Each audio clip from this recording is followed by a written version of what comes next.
Good morning, students. Welcome to Vedantu English. I'm Diksha Kaushal, your chemistry master teacher.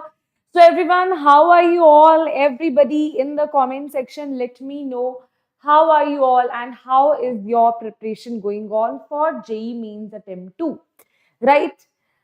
Are you guys going to make the same mistake for JEE Mains Attempt 2 that you did for JEE Mains Attempt 1? No, right?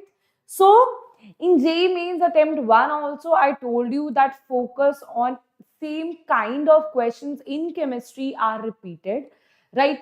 Yes, they sometimes ask some surprising questions, but usually the pattern is same, right? So that is why I'm saying again and again that this particular series, concept plus questions, right, this is going to be very important for you, where I am picking the most important concepts here, right, along with the questions. Questions I'm picking only those which has high probability that they will ask you the same kind of question in the exam, right? Okay, so everybody, today is thermodynamics and thermochemistry. How many of you find thermochemistry, thermodynamics difficult? How many of you find thermodynamics or thermochemistry easy? I want to see that in the comment section, right? This is also there in physics, but physics part is different as compared to chemistry part. Even the sign conventions and the formulas are little different, right? So that's why focus here. Just forget about physics thermodynamics when you are studying chemistry thermodynamics. Yes, okay. Medium chapter. Okay. So this medium chapter is actually a very high weighted chapter, and it's not like very tough questions they will ask. You know, in attempt 1, they have asked such easy questions just based on the definitions. Okay, so that is why you might find it difficult, but in reality, they ask very simple, very direct question for your JEE Mains attempt, right? Okay, if not for JEE Advanced, then definitely for JEE Advanced, they will ask tricky questions from thermodynamics. But for JEE Mains, they ask very simple, direct formula based or direct definition based questions. Okay? Yes? Okay. Yes, definitely we will do. Don't worry, Manikru, don't worry. Okay. Yes, we are definitely live, beta. We are live. Now let us start with the definitions. But I want to see your green hearts in the comment section because I want to see that energy. The target is 2 hours. We have to complete this full chapter along with the concepts, along with the questions. Ma'am, is the questions that you're picking out enough? Yes, they are enough. Right? So many students ask, ma'am, is this enough? Is this enough? Yes, beta, this is enough. Right? But for that, you have to be 100% present here. Right? Okay.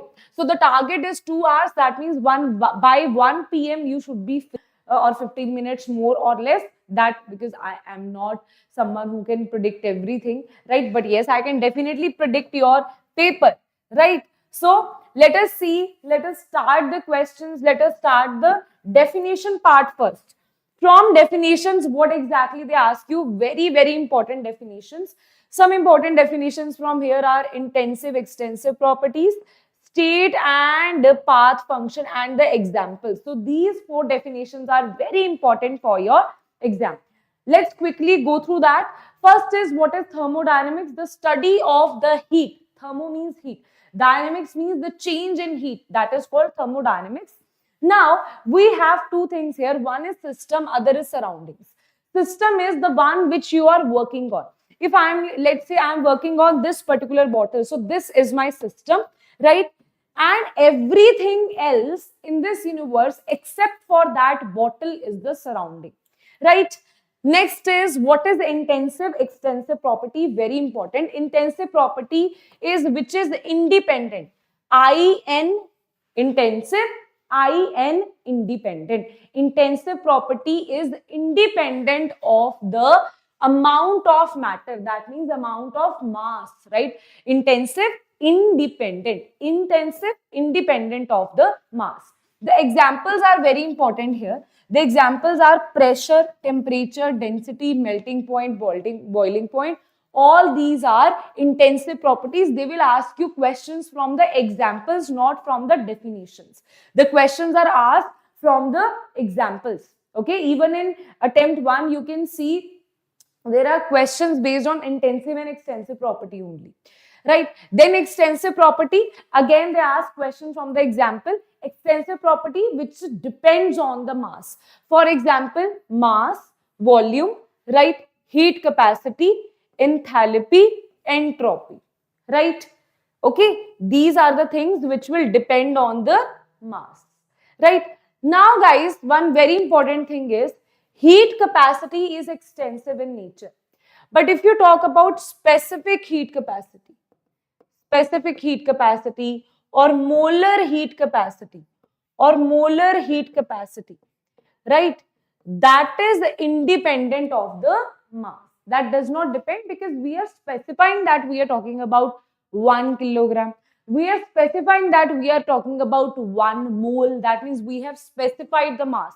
So it's a very, very important point that heat capacity is extensive property, but specific or molar heat capacity is intensive property. It's a very important point. Directly you can see this exact question in your exam, right? Okay. Next is one more important thing, that if you talk about density, density is intensive property, but density is equals to mass by volume. Mass is also extensive, volume is also extensive. By this, we can get a relation that intensive property is equals to the ratio of two extensive properties, right? Intensive property, when you divide two extensive properties, you will get one intensive property. Important point to note down. Important point to note down. Is that clear? Is that clear to everybody? Okay, now state function and path function.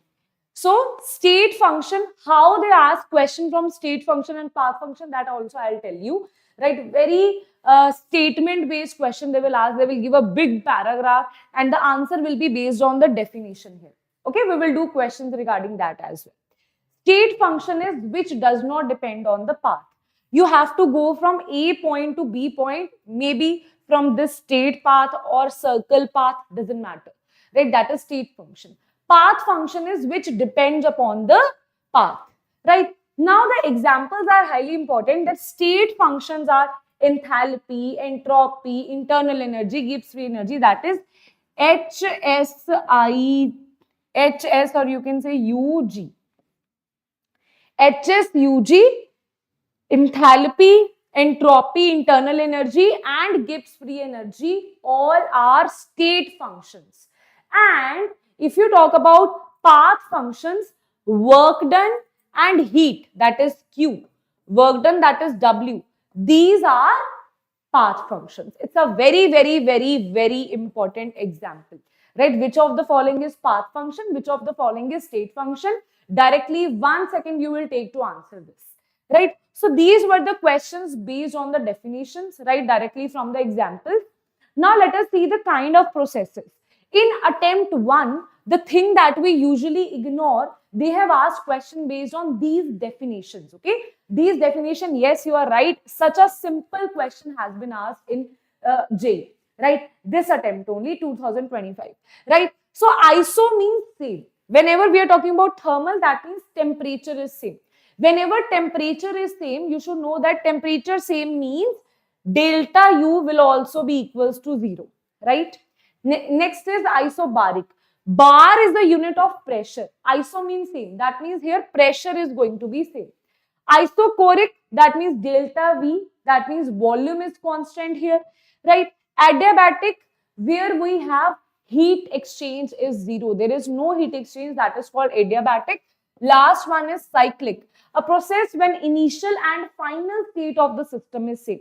Initial and final state, that means they exist in a circular route. A to B, B to C, C to D. Then again you have A point. That means you are finally coming to the same point in the end. That is called cyclic process. And one very important thing about cyclic process is that, tell me beta, this is 1, 2, 3, 4. A, B, C, D. Right? A, B, C, D. All the state functions which does not depend on the path, they will be equals to 0 here. Can you tell me what is the reason? Because you are coming back to the same point, that is A. You are going from either this side or this side or this side, it doesn't matter. You are coming back to the same point. When your initial and final value is same, that means for a cyclic process, you know what is difficult in thermodynamics? You know everything, but still you're not able to predict the theory line of that particular thing. So here you know that, okay, all the state functions, they do not depend on the path. You know the definition of cyclic, but the important line is all state functions will be equals to 0, right? That means delta H, delta S, delta U, delta G, all of them will be equals to 0 for cyclic process. Is that clear? Change in state function is 0 as initial and final state is the state. Very good, Gauri. Okay, so these were regarding the definitions. Okay, so now we will see some question here. Which of the following is a state function? Now tell me beta quickly. Which of the following is a state function? Same questions are repeated in thermodynamics. Which of the following is a state function? Beta, for this you need to know one thing, that delta U equals to Q plus W, right? So this will be equals to, this is nothing but this is equals to delta U. This is the first law of thermodynamics, right? That delta U is equals to Q plus W, that I'll also teach you, right? And here delta G equals to H minus T delta S. This is also Gibbs-Helmont equation. So I'm going to write it here. Delta U equals to Q plus W, and the other equation is delta G is equals to delta H minus T delta S. So because of these two definitions, you know, now here which of the following is a state function? We know that U and G are state functions. So 1 and 4 are state function. 1 and 4 means A is the correct answer. Got it? A is the correct answer. Simple, right? Okay. Now let us talk about everything here. Quickly we are going to go through the formulas here, right? Formulas, I'll teach you in theory-based things also, that what definitions they can write, what statements they can write. Okay, those statements also I'm going to tell you, right? So first thing is about internal energy, what you should know. Internal energy is basically all the types of energy that are there inside the system, be it potential energy, be it vibrational energy, kinetic energy, different type of nuclear energy, everything, right? Electronic energy, nuclear energy, rotational, transitional, vibrational, potential, kinetic, everything. The sum of that is called internal energy. It is represented by delta U. Now, delta U is equals to Q plus W. That is according to the first law of thermodynamics, and it is an extensive property. That means it is dependent upon the mass, right? So it is also a very important point. This is first law of thermodynamics, right? Now let us talk about, as I am telling you, this is the first law of thermodynamics. Now here sign conventions plays a very important role. In physics, this is not the formula. That's why I'm saying that in physics you have different formula, because sign conventions are opposite, right? So that's why when you are thinking about this formula, the sign conventions also you should know. It's not like this is the formula you're applying and sign conventions of physics you're applying here. That is wrong. Okay, so here what you will do, sign convention in a very simple way. Just remember one thing. When heat is released by the system, if you have to give money, you will be sad or happy? You tell me.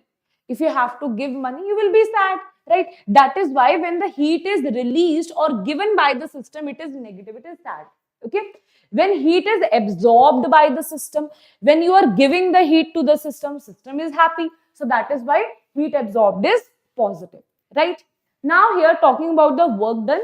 In work done, just remember, when work is done on the system, when the system is sitting, the work is done on the system. System is like, I'm happy, someone is doing work for me, right? So that is why system is happy, positive.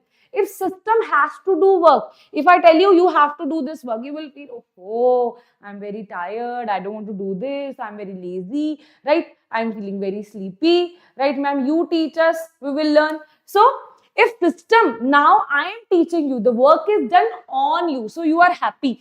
If you have to do the work yourself, if I say in 2 hours you have to complete full thermodynamics along with the question, you will find it, ma'am, it's so tough. How do I do that? Right? So you will feel negative, you will feel sad, right? If system has to do the work, it is unhappy, it is negative, right? Now, when you are doing the work on the system, the molecules are coming close to each other, so it is compression. When the system has to do the work, by the system, the molecules are moving away from each other, it is expanding, right? It is expanding. Is this page clear to everybody? Beta, side by side now, you should also tell me that yes, ma'am, that's just clear, so that we can do everything in the limited time, and in detail we can do the things, right? Okay, I don't want to skip even a single thing, right? Okay, so that I just want that all the students who are here, right, they should get full marks in thermodynamics and thermochemistry. That is my target, right? If you're sitting in the exam, you should be like, okay, Diksha ma'am taught this, yes, I know, right? That should be your reaction in the exam hall. That is my duty. Okay, so now here, if you see these two curves, right, this question can also be asked. If they ask very simple question, this question can be asked, right? Or maybe in a twisted manner, they can ask this question. So basically, you have two curves, right? Now, these two curves of pressure and volume, right, what you will say, adiabatic curve is steeper as compared to isothermal curve. That is why first is isothermal and second is adiabatic curve, right?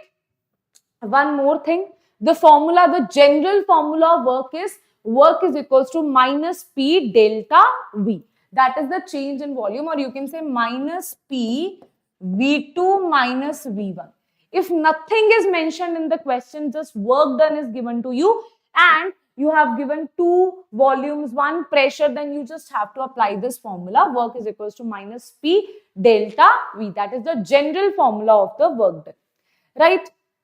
Now, types of processes. So, beta, here we have very important thing, that is reversible and irreversible process.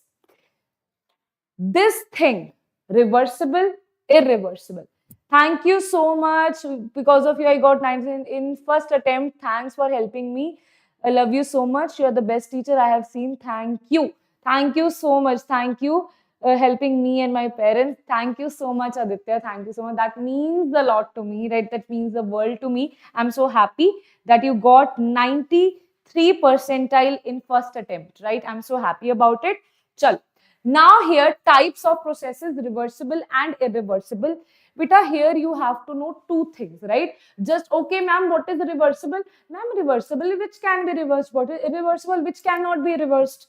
So what's the big deal, ma'am? Right? So here it is. What's the big deal? Right? Reversible, irreversible. We have to know that what is the application in the question, right? What you can apply in the numerical form, right? What will be asked in the exam? The definition will not be asked in the exam, right? So for reversible, think that you have small dust particles. You have a beaker, you have a piston, you are having small dust particles which are slowly doing the work, and here making more pressure is increasing here, right? Okay, slowly it is moving down. But in case of irreversible process, you have a big block, right? You are just picking that block, keep it on the beaker, and suddenly what will happen? The pressure will increase, right? Suddenly it will go down. So that is the difference. So what they will give you in the question, firstly you have to remember reversible means small steps, right? You are using variable external pressure. The external pressure that you are applying here is variable external pressure. If they don't give you reversible in the question, they will give you variable external pressure. It's a very important thing to note down. If you don't know this, then there is no use of doing all the definitions. The important part is reversible. Even if in the question reversible is not mentioned, then what they will mention? Everybody in the comment section. If reversible is not given in the question, what they will give? What is the hint that will be given to you? Everybody in the Chat box, tell me. Here you have multiple steps, multi-step, okay? And this is very slow. This is very slow. Here it is totally opposite, right? You are using a big external pressure. That means it is not variable. It is constant external pressure. So what you will write? Constant external pressure. Constant external pressure. This is one step. In one step only, with one block only, it will decrease, right? And here it is one step. It is a very fast reaction.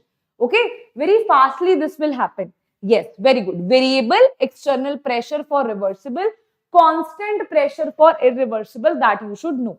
If you know this, you are sorted, right? So throughout the process, the system remain infinitely closer to the state. So now here what you have to remember. So basically, whenever we are doing the work done, okay, you know reversible, irreversible. By these definitions, what you will see in the, basically you will see reversible, irreversible in the case of isothermal and adiabatic, not in all the other cases, right? So whenever you will see, especially in the isothermal case, because you have two different formulas for reversible and irreversible, okay? You have a different formula for reversible, different formula for irreversible, right? So for reversible, you will use that formula where you have given variable external pressure. That means where you have integration, right? Where you have integration. Because when something is happening in small steps, we are using integration here. Okay. Here you are not using, here you will using that formula where you have delta V. Simply delta V will be used here. I'll tell you the formulas as well, right? Okay, so this is one step fast at constant external pressure, at variable external pressure, that is the reversible. Okay, now we'll be starting with this point that I am starting here. Every single process we will see in detail. What is the question that they can ask you from all the processes, right? Now you should be fully focusing on the board. Okay, you will say, ma'am, so much theory you are teaching, because directly, because you know the questions that they ask are mixed, right? So that is why firstly I have to teach you all the formulas, then we will go to the question part. Then again we'll do the theory that is not related to this part, right? Now here, for isothermal, first question is isothermal. Always in all the cases, what I'll be doing, I'll be picking up first law of thermodynamics, then I'll be putting the values into it. So the isothermal means delta T is constant. That means delta T is equals to 0. If delta T is 0, delta U is also 0. So putting in first law of thermodynamics, if delta U is 0, then Q is equals to minus W. From here, what you can know? From here, what question they can ask you in the exam out of the following, which is the correct statement for isothermal process? Or they can give you a statement, they can ask you, this statement is for which process? So here understand one thing, that if your heat energy is positive, that means if heat is given to the system, absorbed by the system, then to make this overall thing positive, you should have this negative and negative will become positive, right? Only then these two things will be equal to each other. That means if this is positive, this should be negative, right? Wait a minute. If this is positive, this should be negative, right? If this is positive, that means heat is absorbed by the system. This is negative, that means work is done by the system. This heat is absorbed and work is done by the system. The same thing is written here. Heat given to the system undergoes isothermal condition is used in work done by the system. Here we have not written work done on the system. We have written work done by the system. So these small things will matter, and what students do, they cram these things. In isothermal, heat is done absorbed by the system. Who is asking you to cram all these things, right? No one is asking you. You should just know this thing, right? If you know the sign convention, easily you can tell. If heat is released by the system, then tell me. If I say heat is released by the system, then work will be done on the system or by the system. Everybody let me know in the comment section. Here, if I am saying heat is released by the system in isothermal conditions, then work will be done by the system or work will be done on the system? By the system or on the system? Everybody in the comment section, you have your answer on the screen itself. On the screen itself. If you know the sign conventions, when the work is positive, the work is positive. That means work, someone is doing the work. Work is done on the system. Yes, very good. The work is done on the system. Now let us same theory part for adiabatic process, right? So put all the values. This is the first law of thermodynamics. We know that for adiabatic, heat change is 0. That means this will be equals to 0. Now here we know that work of adiabatic is equals to change in internal energy. If this is positive, this will also be positive. When work is done on the system, work is positive. And then internal energy change will also be positive. That means internal energy is increasing. We can say that when work is done when work is done on the system, then internal energy increases. They can ask you in an adiabatic process, if work is done on the system, internal energy will increase or decrease? Increases, decreases, remain constant, none of the above. You will say internal energy will increase. Work done on the system brings increase in the internal energy. Is that clear? Yes, students. Thank you so much, Shashi. The energy of you in lecture gives me strength to reach 97 percentile. I'm so happy about it. So happy. Thank you so much. Now in attempt 2, right, let's get 99 percentile. Okay. Chal, very good. I'm so happy to, see all these chats in the comment section that you guys actually worked on that. Right. So now here, you see one thing I'll ask you. If I am saying work is done by the system, then tell me internal energy will increase or internal energy will decrease. Everybody, if work is done by the system, if I have to do work, I am feeling I have to do the work. Oh my God, so much stress. I am feeling very negative. That means this will be negative. If this is negative, this will also be negative, right? That means definitely, what is delta U? It is U final minus U initial. That means if this whole is negative, that means U final is less than U initial. That means internal energy is decreasing here. So if work is done by the system, internal energy is decreasing. Understood? Now tell me, do you have to cram all these things? Do you need to cram all these things? That is there in the formula itself. If you know the definition of these processes, you know first law of thermodynamics, you don't need to cram anything here, right? So less cramming will make the paper good. Okay. Now here it is isochoric. Isochoric means volume should be constant. We know that this is the first law of thermodynamics. Work is equals to minus P delta V. If delta V is equals to 0, that means work is equals to 0. Right? That means delta U is equals to QV. Right? Why? This is a very important formula in itself, that delta U is equals to heat change at constant volume. Okay? At constant volume, the heat changes nothing but internal energy only. Firstly, this formula in itself is important for you. You will see the applications in the upcoming formulas as well.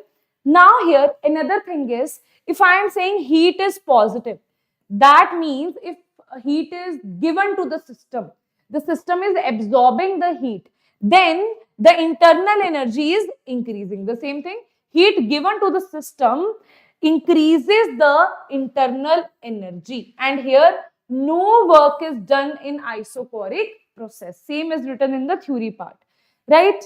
Okay, I got one question from this in first attempt. Right, very good. One question from this in first attempt. There will be so many questions, right? Okay, next is isobaric process. Isobaric process is very important because you have to see this formula here, right? What is this formula, beta? What is this formula? That heat energy change at constant pressure is enthalpy. Okay, so these two formulas, heat energy change at constant volume is delta U. This looks like V and here you will put U. Okay, what I am saying, this is Q is equals to delta. This is Q is equals to delta. If you put V here, it will be U here. If you put P here, it will be H here, right? These two formulas are important for you. Okay, but ma'am, how you are deriving this formula? If you don't want to do derivation, that's fine. You should remember these two formulas. Okay, if you want to know how you derive this formula, let's go through that, because these things are also important. This is equals to minus P delta V. If you put it here, QP is equals to delta U plus P delta V. Delta U is U2. This is U2 minus U1. This is PV2 minus PV1. You just assemble this again. This will be U2 plus PV2 minus of U1 plus PV1. Now this U plus PV equals to H. That is one more formula that we will see. And from this formula also you will see so many questions in your exam. Right? That formula also we will see after some time also. U plus PV is equals to H. In the end, I'll also 1-2 pages I'll give you different formulas that we have studied, right? So U plus PV is equals to H here. You put this will be H2 minus H1. That is why QP, heat change at constant pressure, is equals to delta H. In the end, you should remember these things, right? This thing is very important for you to remember, right? For a cyclic process, tell me, if I say for a cyclic process, all the state functions are equals to 0. That means the internal energy is also equals to 0. You put it 0 here. Q will be equals to minus W, right? You put this here. Now, let us see the definitions. Okay, what they can ask you. If I say work done here is negative, then heat energy will become positive. This means negative means work is done by the system. Here heat is given to the system or absorbed by the system. Given or absorbed by the system. The same thing is written here. The amount of heat absorbed by the system is equal to the work done by the system. Okay? Or if you say, if I want to say that this is positive. If this is positive, this will be negative. Then I'll say if this is positive, this will be negative. Then if work is done on the system, heat energy will be released by the system. If work is done on the system will release the heat energy. Okay? Understood? Everybody? Is that clear? Is that clear? Now we are moving towards work formulas. Okay? We are moving towards work formulas. Till here, tell me, there is only one formula that I asked you to learn. There is only one thing that I asked you to learn, that is this thing. Anything else I asked you till here what we learned? Okay, let's summarize. Okay, let's summarize. Before that, let's summarize. Till here what I asked you to learn? I asked you to learn this thing, that is delta U is equals to Q plus W. I asked you to learn that Q, if it is negative, if it is positive, negative means it is released, right? Positive means it is absorbed, right? I asked you that work, if it is positive, it is negative. Positive means it will be work done on the system. Negative means work will be done by the system. These are the things that I asked you to learn. What else I asked you to learn? Nothing. The definition of isobaric, isochoric. Then I think I asked you to learn this thing, that delta G is equals to delta H minus T delta S. Other is delta U or delta H equals to delta U minus U, this is PV, minus P delta V. This is what I asked you to learn, right? Then there is delta H. We know that delta H is equals to QP. Delta U is equals to QV.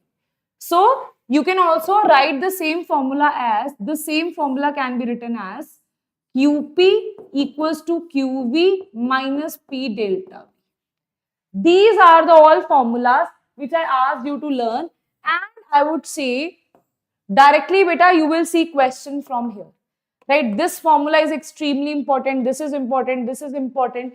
This first law of thermodynamics is important, right? Okay, refreshed, everything is refreshed in your head. Now let us move towards the other formulas, that is the formula of work done, right? I'll just write here recap. Okay, recap means when you are revising, you just have to go through these pages. Okay? Understood? Yes. Yes, very good. Now here, irreversible isothermal, reversible isothermal. Two formulas we have. Ma'am, do I have to do this derivation? No. You just have to remember this formula, that's it. Okay. So when I'm talking about irreversible, everybody, I want to know if you remember this or not. Irreversible process. Irreversible process, I told you, that is external pressure. Irreversible, we have big block. That is why there is constant external pressure. Constant external pressure. It is in one step. That is why there is no integration needed here. There is no integration because it is in one step. So what we will write? W is equals to minus P external delta V. Delta V is V2 minus V1. We know that PV is equals to nRT, right? So P1, V1 is equals to nRT, V1 is equals to nRT by P1, V2 is equals to nRT by P2. Just put these values, take nRT common. This will be minus P external nRT 1 by P2 minus 1 by P1. If you are given with external pressure, P1 and P2, you will apply this formula. If you are given with only P external, V2 and V1, then you will apply this formula. Okay, understood this or not? Everybody, is that clear in your head, right? If you are given with irreversible isothermal process or they have given you constant external pressure, then if you are given with V1 and V2, apply this formula. If P1 and P2 is given, then apply this formula, right? That is only for irreversible process. For reversible process, this happens in multiple steps. That is variable external pressure we are using. That is the reason here you don't need to do this derivation. Not needed, not needed. For any competitive exam, derivations are not required, right? Okay, this derivation is not required, right? Okay, so what you have to learn is this last formula here, very, very important. That is, whenever you are using variable, you have to use that formula which has integration in it. Right, so basically this particular formula, that is W is equals to minus 2.303 nRT log V2 by V1. Very important. If volume is given, it will be V2 by V1. If pressure is given, that will be P1 by P2. What I am saying, if volume is given, V2 by V1. If pressure is given, P1 by P2. Again, everybody, V2 by V1. Everybody write it in the comment section, in the chat box, write it there. Why I'm again asking you to write it? Because in thermodynamics, difficult part is not understanding. Understanding, so I am guaranteeing that you will be able to understand everything in the class. But I also want to make sure that you guys should also remember all these formulas in the class itself, right? If you have reversible, that means external pressure is variable. We will use integration formula, that is 2.303. Okay? nRT log V2 by V1 for volume, log P1 by P2 for pressure. Okay, that's it. That's it. If you know this, mostly you will switch this formula only. Very, very important. Right? Okay, chal. Next, isobaric, isogoric, hardly they will ask you because it's very, very simple. Isobaric is simple because pressure is constant. So it will be W is equals to minus P delta V. Just put this formula, you will get your answer. Simple. Okay, isocoric, we know that volume is constant. So delta V is 0. That means work done in the isocoric process is equal to 0 only. Simple. Okay, next is next. Cyclic process. Very important. For example, in cyclic process, the area under the curve will give you the work done. Okay. The area under the curve will give you the work done here. Okay, this will be the work done. Now, if it is clockwise, let's say if it is moving clockwise, that means work will be negative. Anti-clockwise, the work will be positive. Ma'am, in physics, it's work is negative, positive. In physics, the sign conventions are opposite because the formula in physics are opposite. Right, that is why don't get confused. Here clockwise means negative. Cn. Just remember Cn. There is a ligand in there is ligand in chemistry, Cn. Just remember that. Clockwise means negative. Clockwise means negative. Cn. Clockwise is negative. Clockwise is negative. In chemistry, you have Cn. Okay? Understood? Chal. Next is open vessel. If they ask you, if in the question somewhere it is written, you have an open vessel, directly you should click, it should be click in your head that work done is equals to minus P external, PV is equals to nRT. Put the value of nRT here. And because volume is changing, see, if you have an open vessel, number of moles might change. Okay, ma'am, how? For example, I am heating this bottle, right? The vapors are changing, but the vapors are there in the bottle only. If I open this, okay, let's say, okay, when I want to, I'm also thirsty now, so I want to drink water also. If I'm drinking like this, okay, the moles are not coming out of the bottle. Nothing is happening, right? If I'm drinking, if I'm opening it, open vessel, now I am drinking. Now you tell me, moles have changed. So that means if you have open vessel, that means the moles will change. In an open vessel, only in a closed vessel, the moles cannot change. Okay, that's not possible, right? So that means in an open vessel, there will be delta Ng. And from that delta Ng only, you will tell the answer, right? Delta Ng is number of gaseous moles of product minus reactants. Gaseous moles. Whenever we have delta Ng, that is, we are talking about gaseous moles. We are not talking about liquid moles. We are not talking about solid moles. We are only talking about gaseous moles, product minus reactants. Okay. Now here, if for example, you are given with this particular question, right? Now, here work will be positive or negative. How you will know? If you see this, that here delta Ng is, this is 1, this is 3, this is also gas, this is also gas. This is also gas. 4 minus 2 is positive. If delta Ng is positive, then work done will be negative. In the question, let's say they have given you this particular equation, right? In the question, they have given you some chemical reaction. They are saying that it is in the open vessel. Options they have given, work will be done by the system. Work is done on the system. Which answer will be correct? Because here work is negative, so work is done by the system. Okay, if a chemical reaction is given to you, they have given you hint of open vessel, that means you have to see delta Ng value, and if delta Ng is positive, work will be negative. Delta Ng is negative, work will be positive. According to that, you will have work done by the system or work is done on the system. Okay, understood? Yes. Now here, next is enthalpy. And I was seeing one of the students who was saying that, ma'am, I find enthalpy very difficult. Is it? How many of you find enthalpy difficult? Takes place in bomb calorimeters. Very good, Sigma. Very good, very good. Okay. Enthalpy. How many of you find enthalpy difficult? Enthalpy, very, very simple, very, very easy. Enthalpy is what? Enthalpy is change of heat energy only, product minus reactant, right? So if you talk about enthalpy, the direct formula is delta H is equals to delta U plus delta PV. Ma'am, but this is not written in NCERT. See, if we are saying that there is constant pressure, this will become P delta V. If we are saying that the volume is constant, this will become V delta P. So that is why in general we have written delta PV. Right, according to which is constant, you will change the variable. Here, if pressure is constant, this will be the answer. Volume is constant, this will be the answer. Most of the cases, they will give you pressure as constant. Most of the cases, they will give you pressure as constant. Volume will not be constant in maximum cases. Right, now, there are basically two formulas then. This formula is usually used or this formula is usually used. You'll say, ma'am, this too we can tell.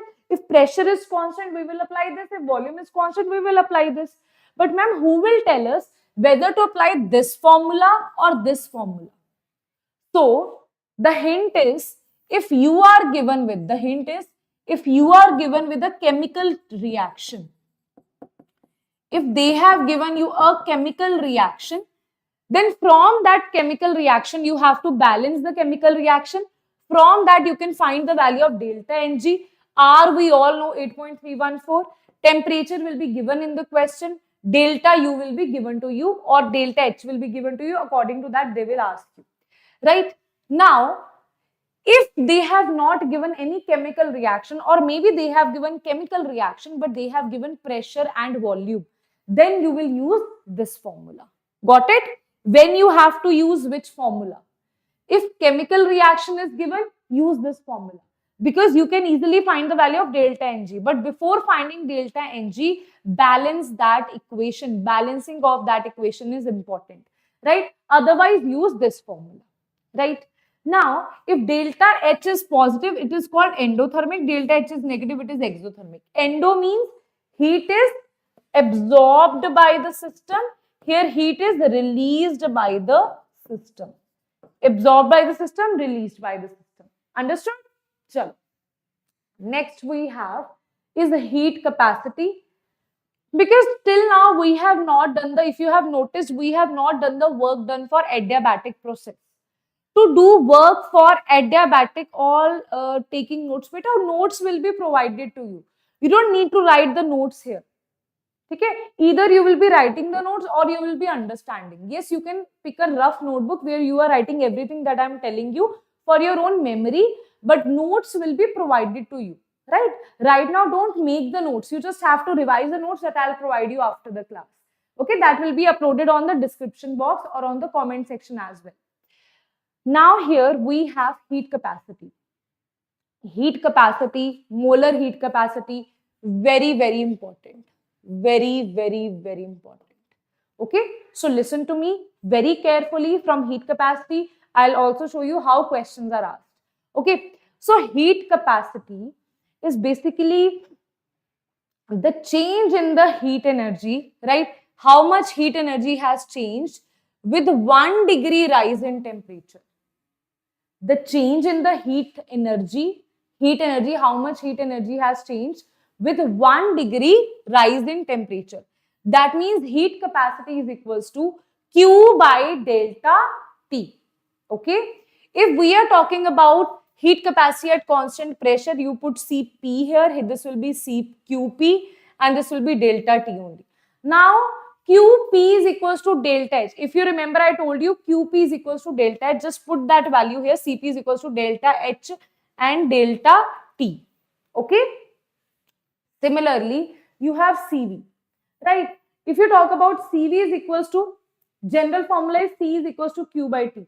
If you talk about Cv, this will also become V. We know that QV is equals to nothing but delta U, that is internal energy. Put the value here. This is the formula that you will get. Okay, but this Cp represents N mole. Now, beta, once you have covered this particular thing from Diksha ma'am, then after that, please don't go through NCERT. I am not saying NCERT is wrong. NCERT is the god of everything, right? It's just that we directly see the formulas of NCERT. We don't see the theory part. In theory part, they have mentioned that they are saying Cp as for 1 mole. That is why students usually get confused. So that's why I'm saying, if you directly learn the formulas, you don't want to learn the theory, then please also change the donation, how you denote different things. Okay, so this Cp and Cv is for N moles. It is not for 1 mole. It is for N moles. Cp, Cv, we are talking about N moles. If you want to talk about 1 mole, then it is called molar heat capacity. And molar heat capacity is for 1 mole. How you represent it? For molar heat capacity for 1 mole, we represent it by Cpm. M means for 1 mole. Okay, so Cpm is equals to, when you're talking about N moles, this will be delta H by delta T. For 1 mole, we have to divide it, right? So if I'm saying 5 chocolates, if I'm saying let's say for 5 chocolates, or you can say for 5 people, I want 2 chocolates. So for 1 people, I'll want 2 by 5 chocolates. Okay. Similarly, if I am saying that for N moles, this is delta H by delta T.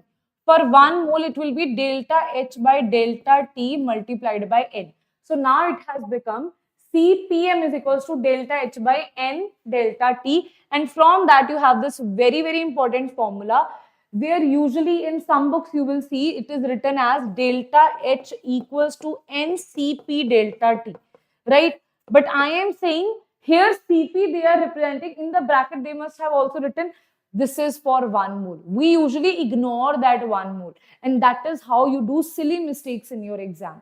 That is why again I am saying CP and CV, it is for N moles. You just have to go through. Now, if you're seeing this as, if you're just like, this is stick in your head that, okay, this is for 1 mole.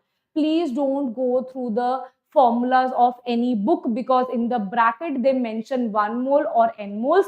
Okay, that is why you get confused. That is why directly learn that when you have CPM, that is for 1 mole. And for that, delta H, for that CPM is equal to delta H by N delta T. You cross multiply, this will be delta H is equals to N CPM delta T. Very, very important formula. Similarly, for CV, for N mole, it is delta U by delta T. For CVM, for 1 mole, it is divided by N. You cross multiply, this will become delta U is equals to N CVM delta T. Is that clear to everyone here? Is that clear to everyone here that what I am telling you? Yes, is that clear to everyone here? What is CPM? What is CV? When we are talking about N moles, when we are talking about 1 mole, right? This CPM, right? This means 1 mole. This CP means N moles. For N moles, we don't divide it by N. For 1 mole, we divide it by N, right? Okay. Now, this formula also you have to revise. In your book, this is given.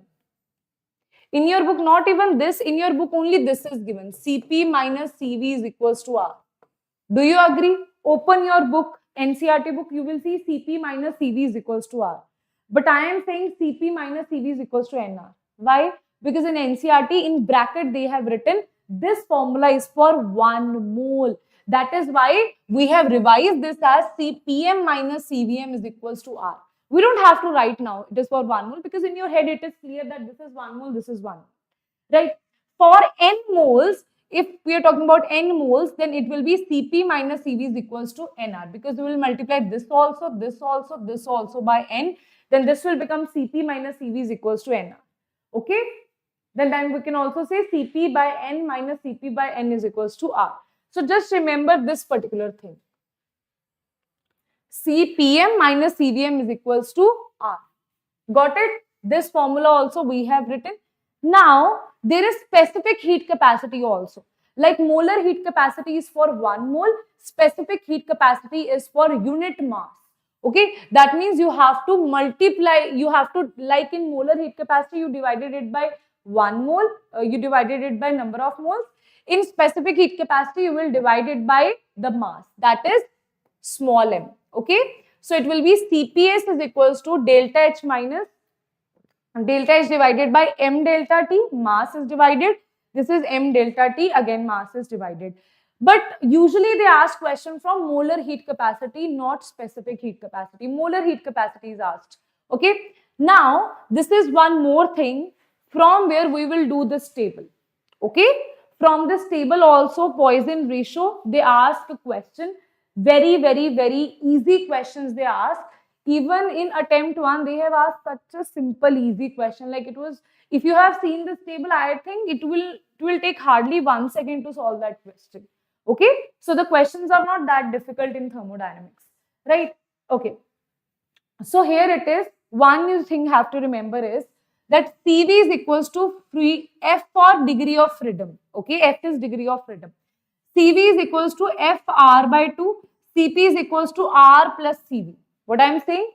CV is equals to FR by 2. CV is what? CV, heat capacity. Heat capacity at constant volume is equals to FR by 2. F is degree of freedom. If you have CP, CP is equals to R plus CV. Okay, understood? And gamma is equals to CP by CV. Gamma is CP by CV. Simple. Okay. Now here, remember one thing, what you have to remember in the exam. This you have to cram, okay? This you have to cram. Reason being, I can also tell you the reason behind that, why it is so. Because monatomic, why the degree of freedom are 3? Because there is translation motion on x-axis, y-axis and z-axis. But this now, they will not ask that much detail in the exam, right? Even if you just remember one thing, that for all the monatomic gases, degree of freedom is 3. Okay, for all the monatomic gases which has one atom, that degree of freedom will be 3. For all the diatomic gases like H2, O2, N2, degree of freedom will be 5, because here we are also considering rotational degree of freedom. 3 is translational, 2 is rotational. But again, they will not ask you why degree of freedom is 3, why degree of freedom is 5. They will not ask you this. Okay, so just remember, for monatomic, degree of freedom is 3. For diatomic, degree of freedom is 5. For linear polyatomic. Linear polyatomic means like you have carbon dioxide. It is linear, but it has more than 2 atoms. So for linear polyatomic also, degree of freedom is 3. Okay. Then for non-linear polyatomic means like SO2. So this is sulfur, double bond O. This is also double bond O. So for sulfur, SO2, degree of freedom is going to be 6. Understood? Now everybody, I'm asking you this in the comment section. Tell me degree of freedom for, let's say, for N2, right? Degree of freedom for SO2, degree of freedom for CO2. Tell me that in the comment section. Degree of freedom for helium. Okay, everybody, tell me the degree of freedom. This is your small test that I am taking in between.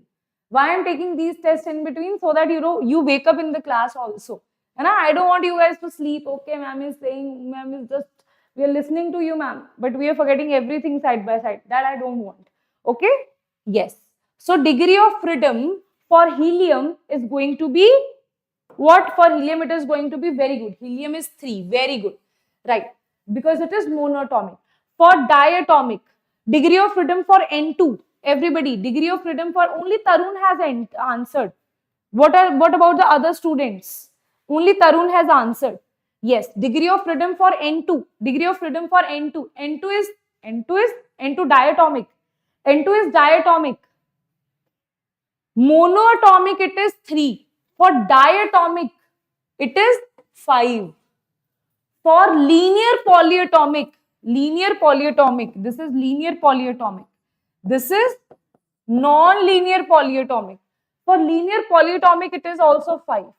For SO2, everybody, for SO2, what is the degree of freedom? Yes, Anand, thank you so much, beta. Ma'am, is camera angle changed? Beta, camera angle nahi, whole studio has changed. Okay, so SO2, degree of freedom is 6. Okay, degree of freedom is 6 here. Right? Now, if you know the degree of freedom, if you know the formula of calculating this, that means this formula, you don't even need to cram the table. Okay, so this is CV is equals to FR by 2. If degree of freedom is 3, it will be 3R by 2. Degree of freedom is 5, it will be 5R by 2. Degree of freedom will be 6, it will be 3R by 6R by 2, that is 3R. Okay, so just have to put the values of degree of freedom. So this will be 5R by 2, 7, this is 3R by 2, 5R by 2 and 3R. This is for CV. CP is equals to CV plus R. You add R into it, this will be 5R by 2, this will be 7R by 2, this will be 4R. Okay, now what is gamma? What is gamma? That is CP by CV. So CP by CV will be equals to 5 by 3, that is 1.66. This is 7 by 5, that is 1.4. This is 4 by 3, that is 1.33. Right? So what they can ask you, they can give an example of, let's say they are saying for H2, what is the value of gamma? For H2 means it is diatomic, the value of gamma is 1.4. For SO2, what is the value of gamma? For SO2, that is non-linear polyatomic, the value is 1.3. For helium, what is the value of gamma?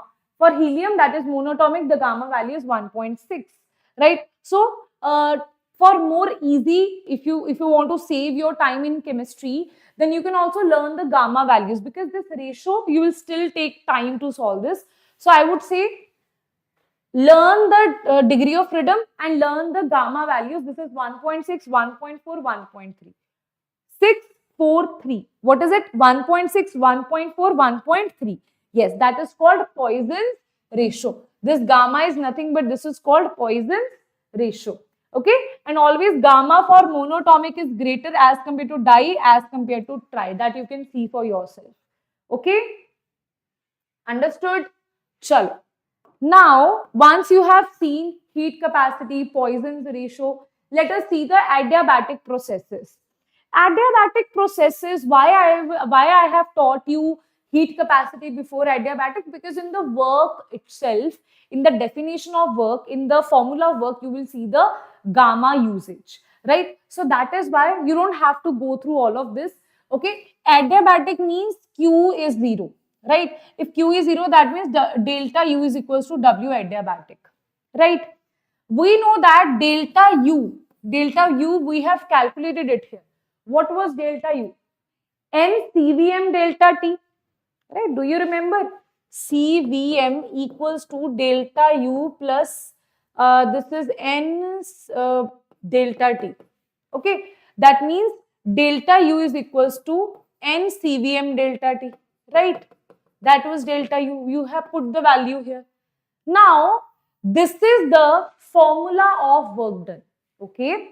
If you put the values here, this will be T2 minus T1. This is the formula of work done for reversible as well as for irreversible. This is a very, very important point that I am telling you now. In isothermal, reversible and irreversible, the work done formulas were different for reversible, different for irreversible. Do you agree? Yes. But in case of adiabatic processes, the work done formula is not different.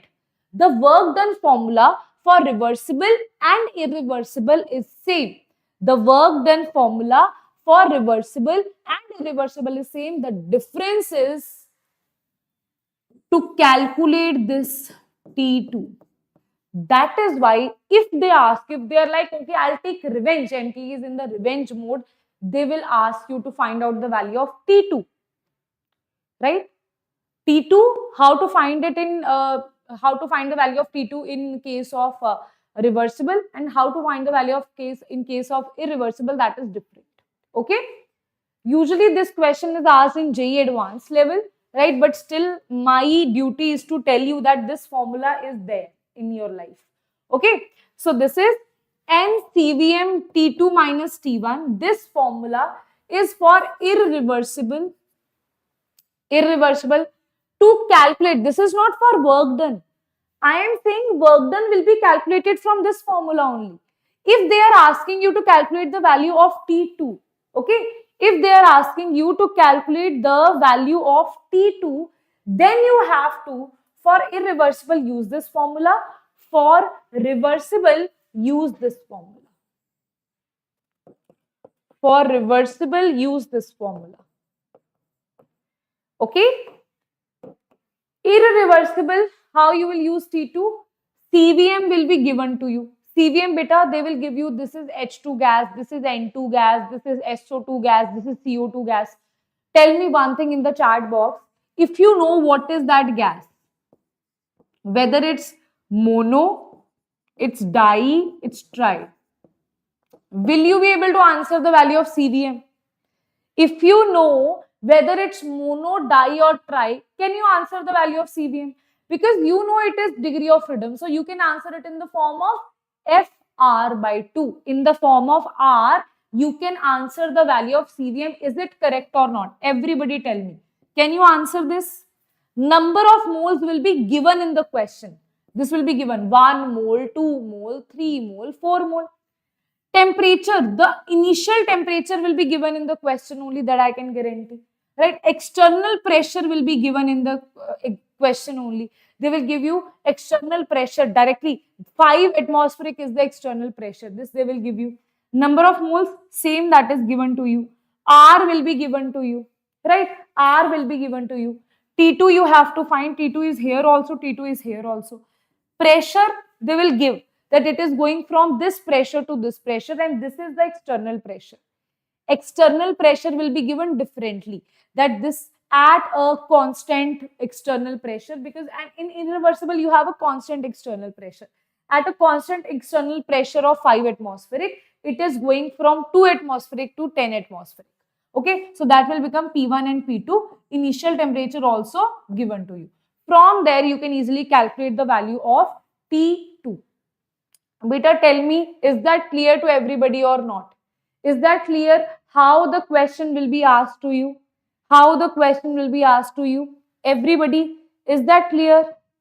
We can cancel, we can, very good, we can cancel the value of n, very good. So now, if you see this, let's put this here, this is NCVM, this is T2 minus T1, this is P external minus P external, this is NR 1 by, or you can just write it here, T2 by P2, T2 by P2 minus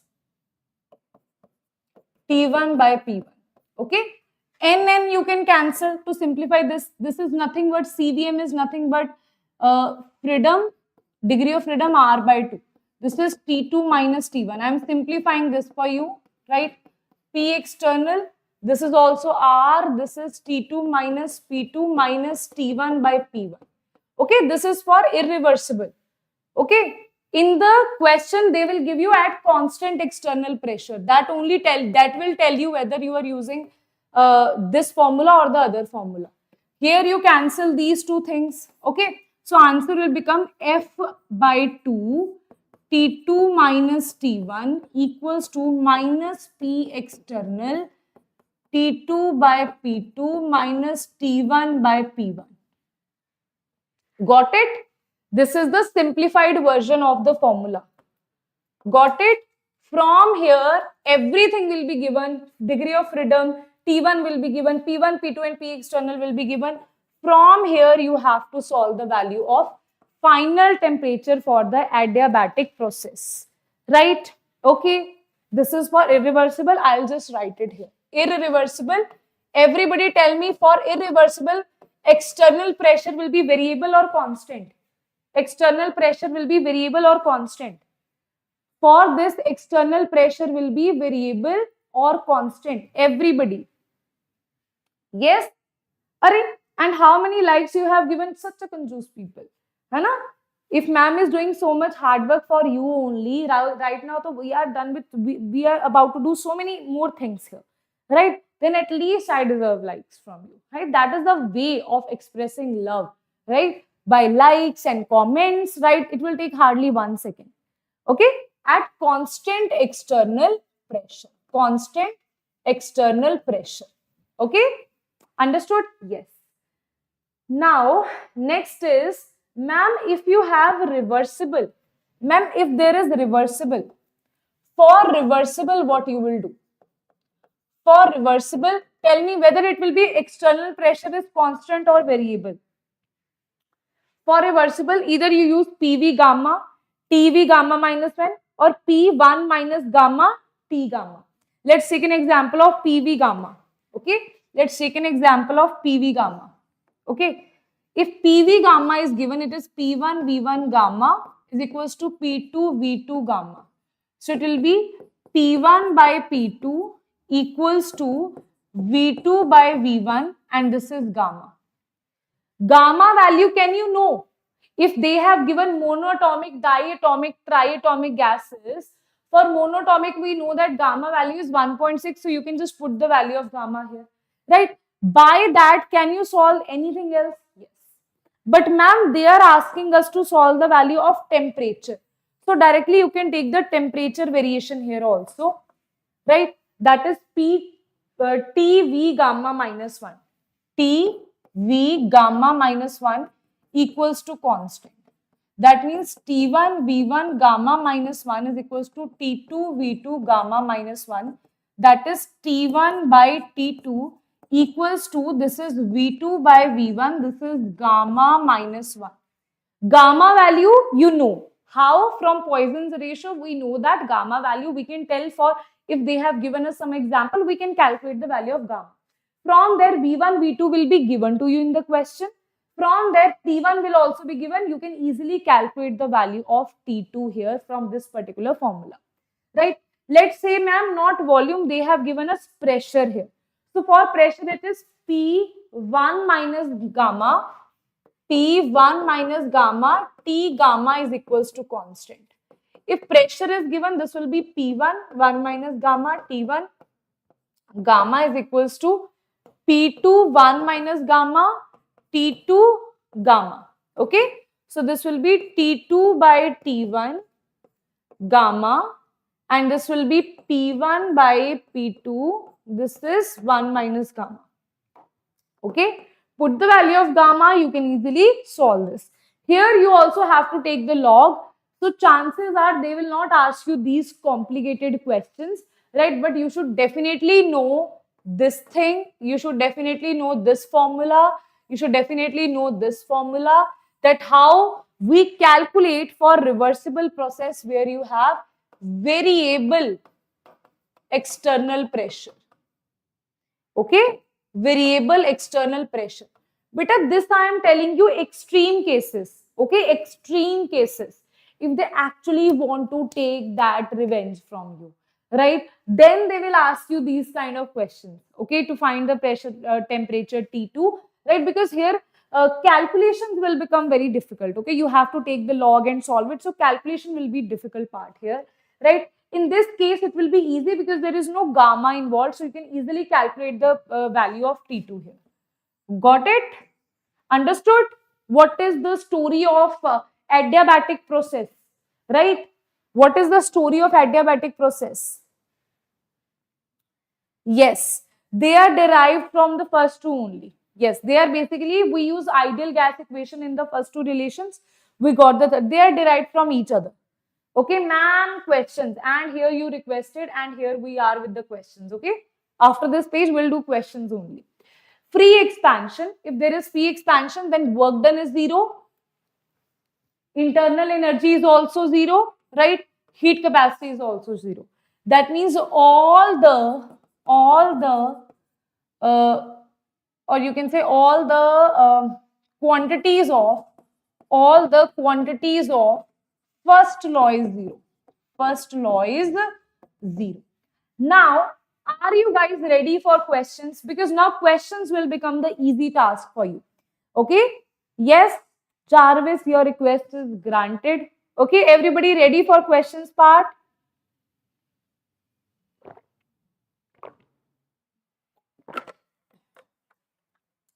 Okay, everybody, are you ready for the questions or not? Yes, major theory chunk we have done. Now we will do one page theory, other pages questions. Okay, now we have big questions, so many questions for on your screen. First question is, which of the following is a state function and also an extensive property? Which of the following is a state function and also an extensive property? Yes, everybody, I want you guys to answer this. Everybody in the comment section. Which of the following is a state function and also extensive property? Which of the following is a state function? This is a state function. Pressure is not a state function. Molar heat capacity is not state function. Temperature, no. So internal energy, right? So answer is going to be A is the correct answer, which is a state function as well as the extensive property. Right? Internal energy, this we have done already. Right? That is A is the correct answer. Very good, everyone. Out of molar entropy, specific volume, there are 4 things. Out of molar entropy, specific volume, then you have heat capacity and volume. Which of the following is extensive property? See, heat capacity is extensive property, but when you have specific heat capacity, specific volume, specific molarity, specific entropy, then that will become intensive property. Okay? From here, tell me which of the following is the extensive property. Which of the following is the extensive property? Very good, very good, very good. That is volume and heat capacity. What I told you, that heat capacity is extensive. But if you talk about specific heat capacity, molar heat capacity, or anything which has specific or molar, beta, anything which has specific always means when you divide it, when you specify the mass here. Molar always means you have specified the moles here. So all the specific and molar are intensive in nature. Volume is definitely extensive in nature. So answer is third and fourth are the extensive properties. Right? Okay. Which of the following quantities is not a state function? That means they are talking about which of the following properties is a path function. Anybody in the comment section, it is a path function. Entropy, enthalpy, these are state function. Temperature, work done and heat change, that is the path function. So answer is going to be D is the correct answer, right? Okay. Warming, now they are saying warming ammonium chloride with sodium hydroxide in a test tube is an example of. You have ammonium chloride with sodium hydroxide, it is an example of. Isolated system, so you should have adiabatic walls, that you don't have. Closed system means no vapor should go out, right? Open system, everybody, none of the above. Acha, you're talking about the last question. So here answer is going to be open system, right? Why? Because the vapors are going out, right? When you have warming, when you're warming ammonium chloride, the vapors are going out of that experiment. So that is why it is open system. Next is, which of the following changes would definitely increase the internal energy? Which of the following changes would definitely increase the internal energy of the system? You have to increase. Now, you got it, that why I told you those little things about the formula, right? So when you have to increase the internal energy, the system gains heat and performs work. So if you talk about delta U is equals to Q plus W, if the system gains heat, that means this will be negative. Gains heat means it will be positive. It has to perform work, that means by the system, that will be negative. So it's not like always internal energy should be. We need to have internal energy as positive. For this to be positive, this cannot be the answer. The system gains heat and work is performed on the system. So if work is performed on the system, this is also positive. Heat energy is gained by the system, this is also positive. Then overall, internal energy will be positive. Doesn't matter what are the units here, right? So answer will be B is the correct answer. Okay? Loses heat, it will be negative, right now? So answer will be this. We need to have both of them as positive. So answer will be B is the correct answer. Okay? Next question is, a system absorb. Next question, guys, we have a system absorbs 10 kilojoule of heat at constant volume. Okay. Volume is constant and its temperature rises from this and this, the value of delta U. Delta U is equals to Q plus W. Right? Here we can see that at constant volume means work is 0, because work is equals to P delta V. If delta V is 0, work is also 0. So delta U is equals to Q. We are saying a system absorbs. Absorb means this will be positive of 10 kilojoule. So answer will be internal energy will be positive of 10 kilojoule. So answer is B is the correct answer. Very good. Next question is for a particular process, that is Q is equals to this and work is this, which of the following statement is true? Now, if you see this, delta U is equals to Q plus W. So here it will be minus 10 plus 25.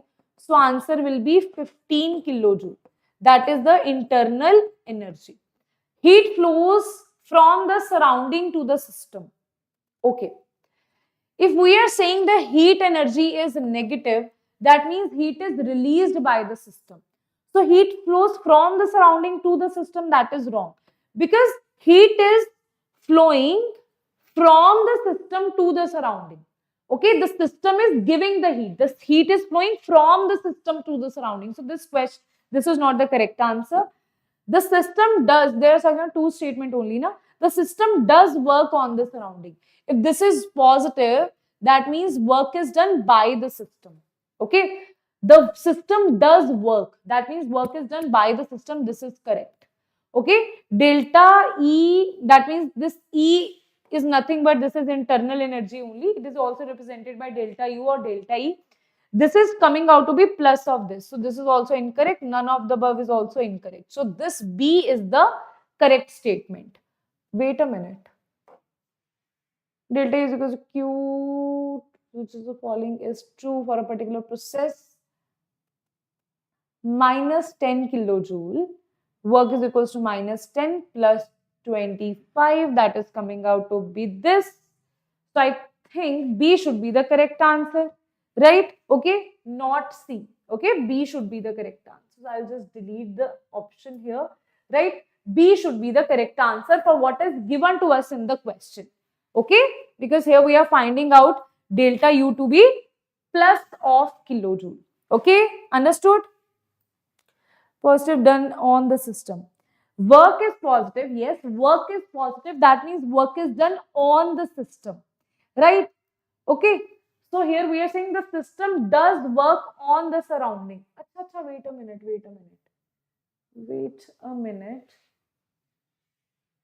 Okay, I think it might be right. Okay, let me just see that. Work is positive. That means work is done on the system, right? And here the system does the work. Okay, the system is not doing the work. The work is done on the system. So this is also wrong. Yes. This is also wrong. This is also wrong. Now here, if you put this value, then beta none of the above should be true, right? Because delta U is equals to Q plus W, right? This is coming out to be minus 10. This is coming out to be 25. So it will come out to be minus or plus of 15. So this is also not correct. So answer will be none of the above is true. Hai na? So D will be the correct answer. Either way, C is not the correct answer. D is the correct answer. Okay. So answer is D is the correct answer. Okay. Shall. Next question is an ideal gas at constant temperature. If you're talking about a constant temperature and pressure expands, there is an ideal gas at constant temperature and pressure it will expand. Okay. Constant temperature means it is isothermal and pressure is also constant. Internal energy, entropy first increases then decreases. First thing is whenever you have constant pressure, internal energy is always going to be same. So that means internal energy always remains the same if the temperature is constant. Okay. Now let us see some other questions. In thermodynamics, let's say in thermodynamics, a process is called reversible when reversible means small steps. Surroundings and the system change into each other. There is no boundary between system and surrounding. The surrounding are always in equilibrium with the system. The system changes into the surroundings spontaneously. So out of these, the most accurate statement is the surroundings are always in equilibrium with the system. So answer is C is the correct answer. They are in equilibrium. They are not changing into each other. They are in equilibrium with each other. Right? Next is which of the following statement is false? False statement here. If you talk about the false statement here, which of the following statement is false? Work is a state function. Temperature is a state function. See, work is a state function or a path function. It's a path function. Okay. So temperature is a state function. Changes in the state is completely defined. Changes in the state is completely defined when the initial and final states are specified. Yes. Work appears at the boundary of the system. Which of the following is the incorrect statement? That is A is the incorrect statement. That is work is a path function. Okay. Next question is, wait a minute. Okay. Next question is, that is a gas we have A gas is allowed to expand in a well insulated. I'll just delete this because otherwise so you will get to know the answer only. है ना? Chalo. Now you tell me. Now we are moving towards numericals of this, right? Here it is, a gas is allowed to expand in a well insulated. Well insulated means it is adiabatic, right? Q is 0. Container at constant external pressure. Here Q is equals to 0. Can you tell me at constant external pressure, what do you mean by that? At constant external pressure means we are talking about which thing? We are talking about which thing, beta? At constant external pressure, reversible or irreversible? Everybody, constant external pressure, very good, very good, very good. That is irreversible. They have not mentioned it anywhere, but you have to know the hints. From the hints you should know. It is irreversible. Of this, external pressure is given to me, that is 2.5 atmosphere. Okay. And initial volume, V1 is given to you, that is 2.5. V2 is given to you, that is 4.5. Okay. The change in internal energy they are asking you. See, very simple, right? First is delta U is equals to Q plus W. Now, delta U will be equals to W, right? This is for adiabatic process. Now, we know that work done of adiabatic, now they are asking you work done. Work done is equals to internal energy in the case of adiabatic. That is equals to work done, we know that is minus P external V2 minus V1. Okay, because directly these things are given to me. So I'll just put the value. This is minus 2.5 is external pressure. V2 is 4.5 minus 2.5.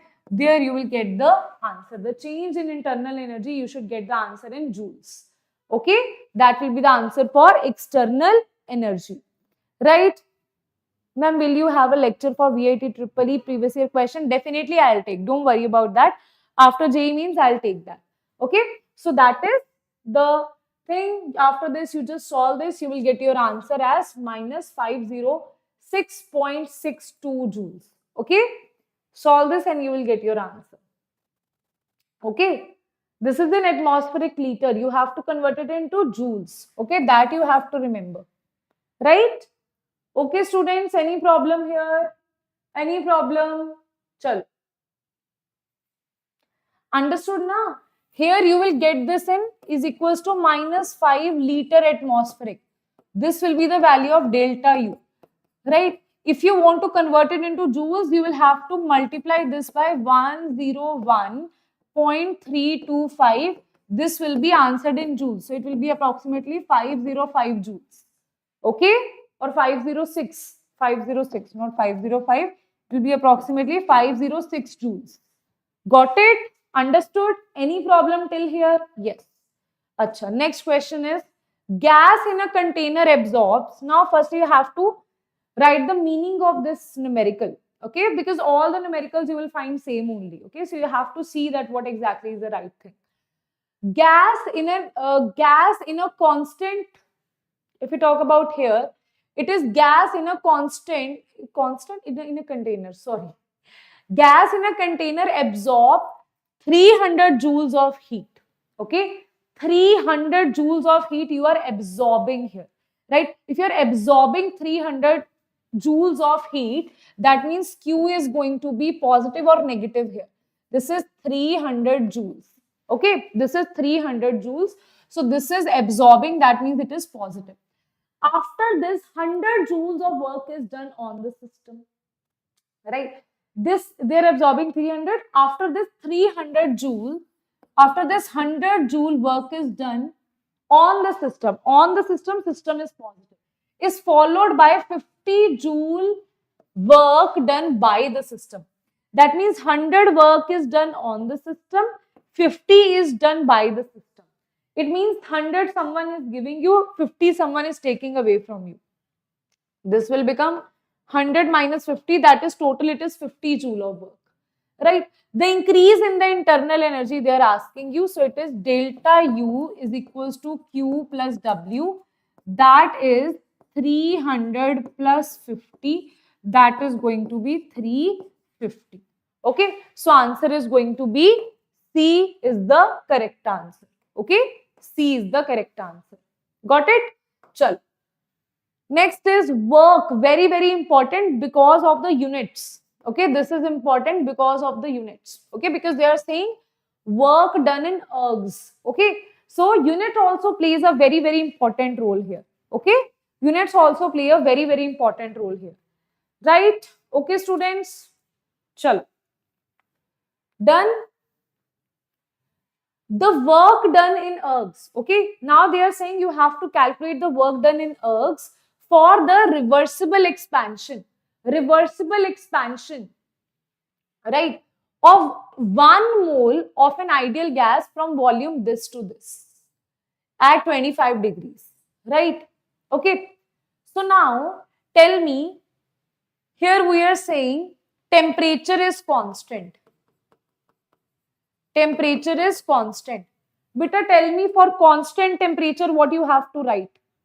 For constant temperature, what will be the work done? This is reversible or irreversible? Reversible is given to you. Reversible for constant temperature. Which formula I will use? I want to see that in the comment section. Which formula? No. This is reversible. Here temperature is constant. Temperature is constant. That means isothermal process. Reversible. Small steps. That means you are going to use the formula of integration, right? Isothermal process, the formula of integration is 2.303 nRT log in volume is going to be V2 by V1. V2 by V1. Okay. So, can I say that number of moles is given to be 1? R I know that is 8.314. Temperature is given to be 25 plus this 298. 298 Kelvin. V2 is given to me 20, V1 is also given 20 and this is 10. From that you can easily calculate the value, right? But here it should be in ergs, right? So this should be multiplied by 10 raised to power 7. Okay, this should be multiplied by 10 raised to power 7. So here it is minus 2.303, 2.303, 2.303. Here also you have 2.303, here also you have. Okay. Then there is 298, 298, 298, 298, 298. Okay. Then there is the 8.3, 8.3, 8.3. Okay, 8.3, 8.3. Right. Here it is 10 raised to power 7. 10 raised to power 7, 10 raised to power 7 if you want to convert it into ergs. Right. Then there is log 20 by 10 is log 2. So answer is going to be B is the correct answer. Okay. B is the correct answer. Got it? Understood? Yes? Understood? Chal. Next question is a real gas. Now firstly to you tell me which formula to apply here, that is the main task. Okay, which formula to apply here is the main task. Okay, here it is. A real gas is subjected to an ideal process, right? A real gas, we are subjecting it to an ideal gas, to an adiabatic process. Okay, a real gas is subjected to adiabatic process. Yes. Adiabatic, anybody in the comment section, what is adiabatic process? Where heat change is 0. Right? Pressure is given to you 2 bar, from 2 bar 40 liter 300 Kelvin to 4 bar 30 liter and 300 Kelvin, means heat change is 0 here. Okay, volume is changing, pressure is changing, temperature is also constant here. Okay. At a constant pressure of this, can you tell me which pressure they have given us here? This is the external pressure. P external is equals to 4. Now, if your external pressure is constant, is this reversible or irreversible? Very good. Adiabatic, irreversible. Very good. Adiabatic, irreversible. Very good. That is very good. I'll just write it here. Irreversible, adiabatic. ठीक है, irreversible adiabatic at constant external pressure, this is given. Here they are, what they are asking, calculate the work done for the process. Work done they are saying. Work done, we know that here it will come out to be work done is equals to, we know that delta U is equals to Q plus W. Q is 0, so work done will be delta U, right? So we know that delta U, okay? Adiabatic, everything is given to U, delta U. So a real gas subjected to adiabatic processes. What else is given to me? P1, P2, V1 and V2. This is given to me. Can you see the temperature is also constant here? Okay? So we can also apply that formula for work done. Okay? That formula also we can apply for the work done. Right? Okay? So work done formula we can directly apply that P external minus P external V2 minus V1. Because temperature is also not changing. Now this is 300, this is 300. They have confused you here by writing adiabatic so that you get confused. What you will do, you will start using this formula.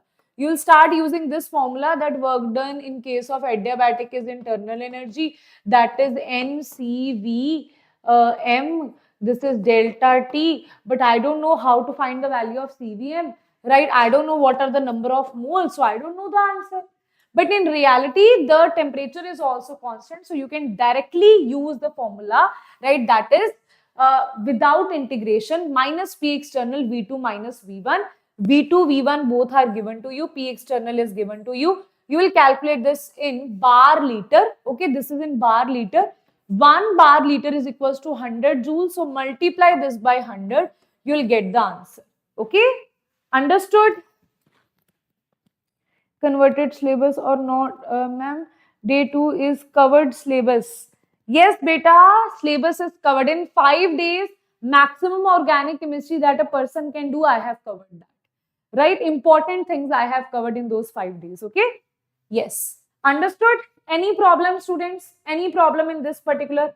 What was the confusion here? And what was the important part here? Is that clear? Okay, shall we jump to the next question here? Okay, is that clear? Is that clear? Okay, next is a gas expands adiabatically. They are saying a gas is expanding adiabatically at constant pressure such that T is equals to V1 by 2. Okay. T is equals to V minus 1 by 2. Okay. Now, you have to tell the value of gamma here. You have to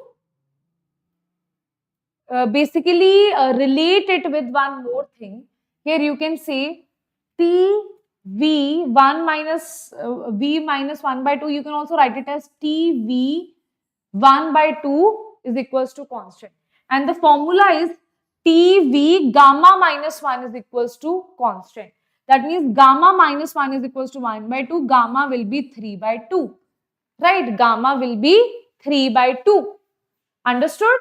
Gamma will be 3 by 2. And gamma is 3 by 2 for what? Gamma is 3 by 2 for what? Everybody, if you see this here, the value of gamma, right? Let me just show you that.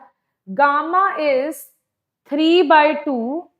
Here, though, it is not 3 by 2 for anything. So, it's just a direct value of 3 by 2. Wait a minute. Where it is? 3 by 2 it is here. Okay. Okay. So gamma value is 3 by 2. That is coming out to be 1.5. That is the exact value. Right? Okay. Huh. Approximate it is mono. Okay. Okay. Next is one very important question from graph. You have to study this graph. Okay. You have to study this graph. So all the different NTA series should get started, right? Which started? I didn't get your question, Pranal. Okay. So, beta, I have taken all the kind of questions possible, right? So, now in JEE Mains 2023, they have asked this kind of graphical based question also, right? So what kind of question this is, how to solve this? Let's go through this, because all the numerical based question we have done, right? So here they are saying 1 mole of ideal monatomic gas is subjected to changes as shown in the graph, right? If you see this particular, this is 1 to 2, this is 2 to 3, this is 3 to 1. 1 to 2, we know that the volume is changing, pressure is constant, so it is isobaric. Okay. In 2 to 3, we know that volume is constant. Volume is not constant here, which is constant. Pressure is changing, volume is constant, so it is isochoric. Isochoric. And in this particular thing, we can see that the temperature, it is isothermal. This is a curve for isothermal. Okay. This is isothermal. Right. Now, if you take this as 1, if you take this as 2, this is W1, this is W2, this is W3. So we can write the total work done is equals to W1 plus W2 plus W3. But out of this, W2 will be equals to 0. Can you tell me the reason? Can you tell me the reason? For this, work done will be 0 because work done for isochoric process is nothing but it is 0. Okay, iso. So this is going to be 0. So this is work done is equals to W1 plus W3. Okay, W1 is what? W1 is what? That is for isobaric. So we will just have to add these two things for isobaric and isochoric. 1 mole of ideal monoatomic gas is subjected to changes as shown in the graph.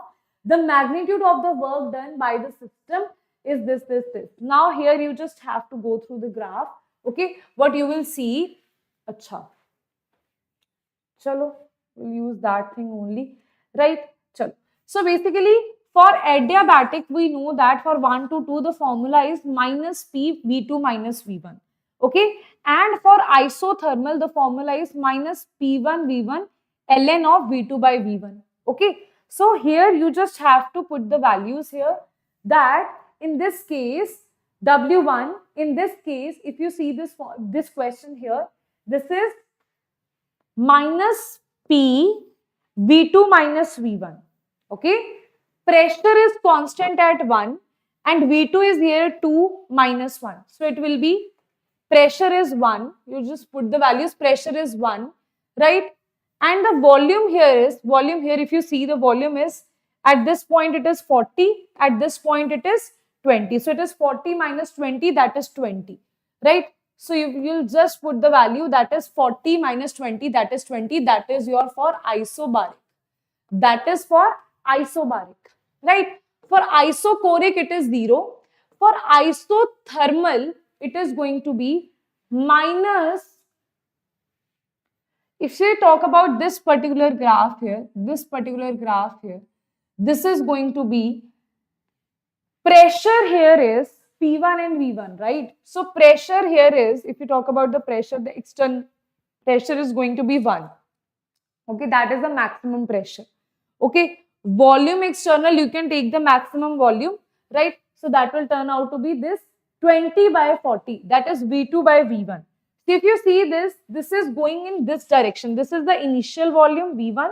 This is the final volume, that is V2. Okay, so this change will be 20 minus 40, that is minus 20. So you just put the values here, that is 20 by 40, initial, final by initial, final is 20, initial is 40.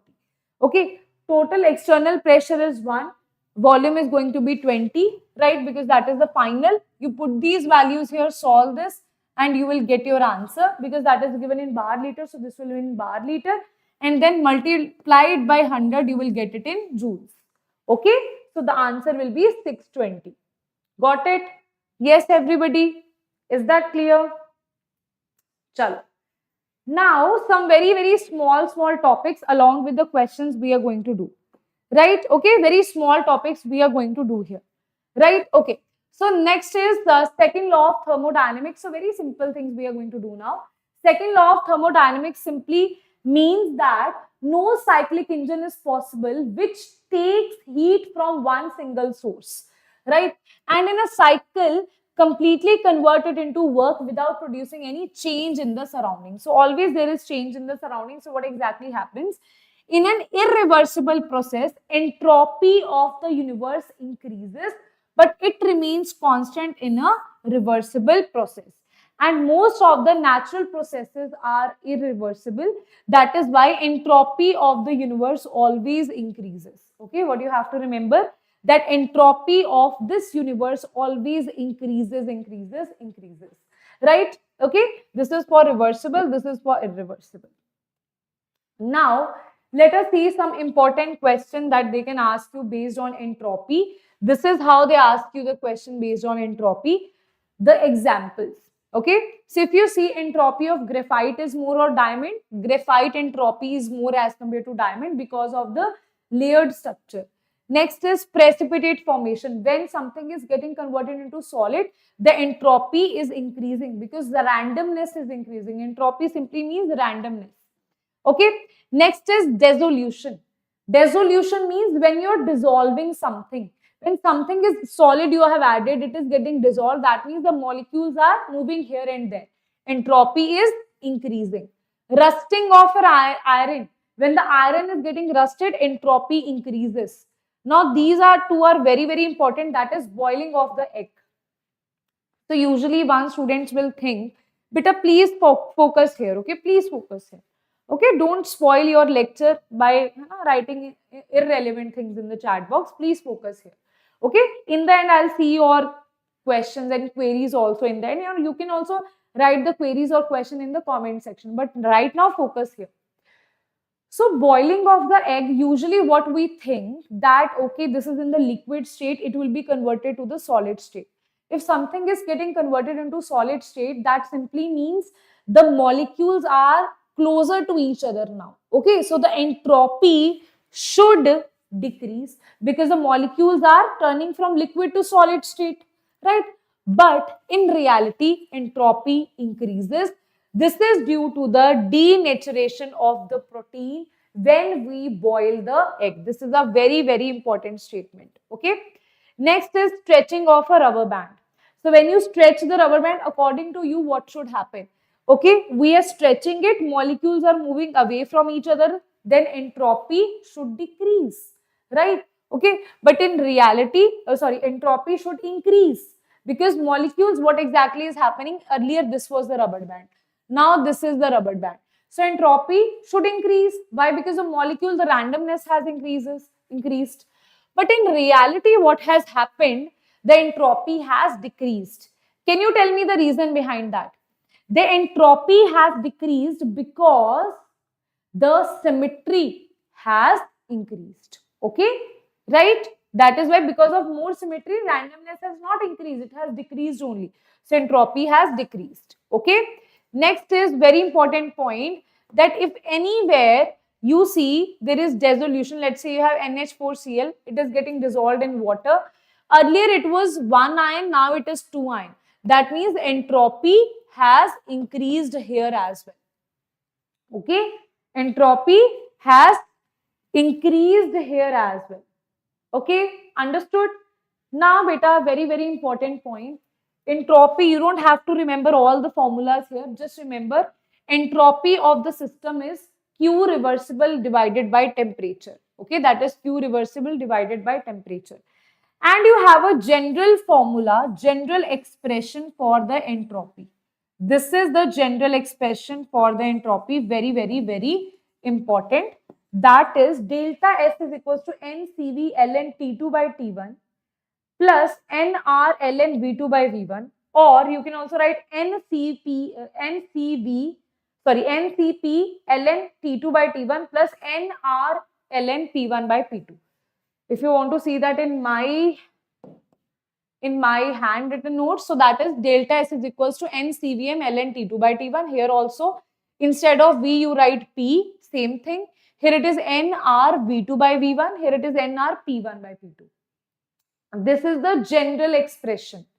Now, if I say this is for irreversible adiabatic process. For reversible adiabatic, Q reversible is 0. That is why if Q reversible is 0, delta S will also be equals to 0. For isothermal process,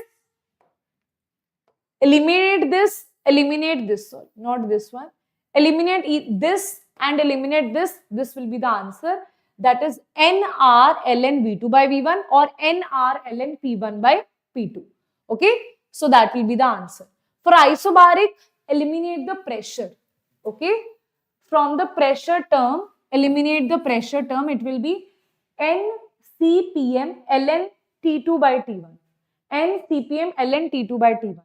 For isochoric, eliminate the volume term. Okay. This will be NCVM ln T2 by T1. NCVM ln T2 by T1. Okay. That is how you will get the formula for entropy for different processes. You just have to remember one general expression. Okay. Yes. Okay, Bodhu, I will reply to you. Okay. Understood? Any problem here? Any problem? Any problem? Okay. Next is Gibbs free energy. Gibbs free energy is the total useful amount, useful work done by the system. And this is very, very important. That is Gibbs-Helmholtz equation. That is delta G equals to delta H minus T delta S. This is very, very important. Very, very important. In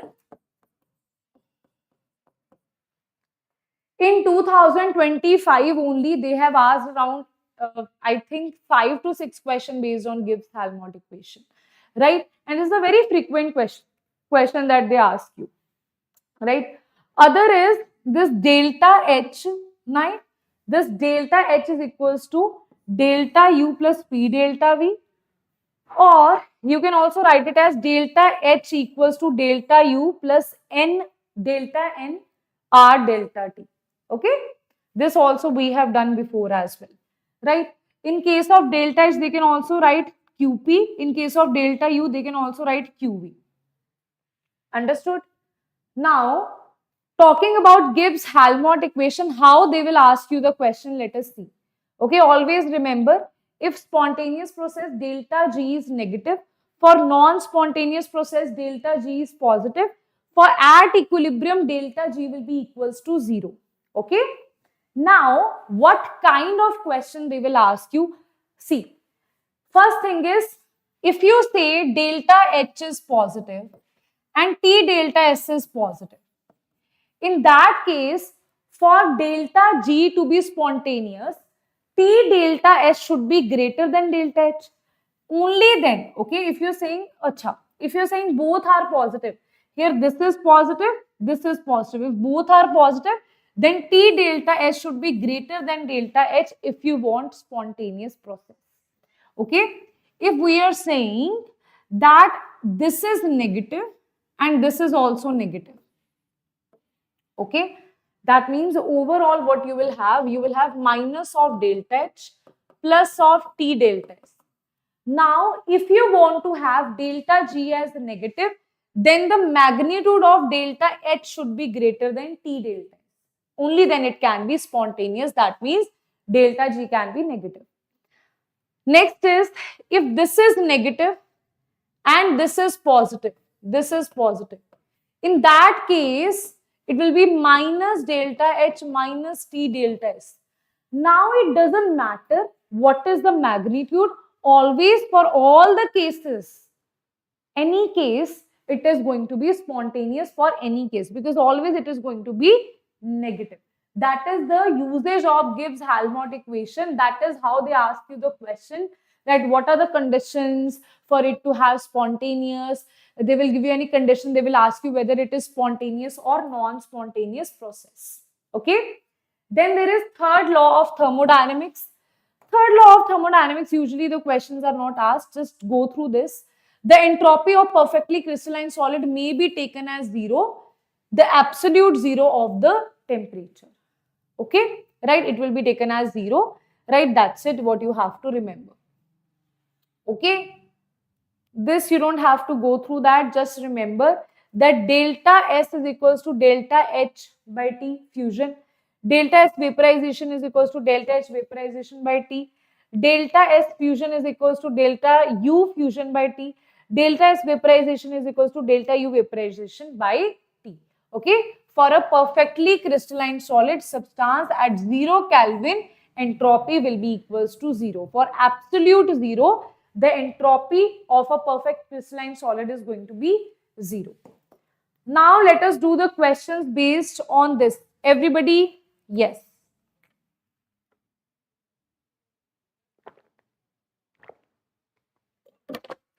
Everyone, let us do the questions based on this. Everybody, are you ready? Are you ready for the questions? Okay? Everybody, are you ready for the questions? Because after this, we are going to start with the electrochemistry. Okay? After this, we are going to start with electrochemistry. Electrochemistry, I am saying, we are going to start with thermochemistry.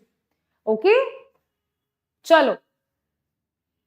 Now, here it is. For a given reaction, okay, some reaction is given to you. For a given reaction, delta H is given to be 35.5 kilojoule per mole. Delta S is also given to you. The reaction is spontaneous at what? Right?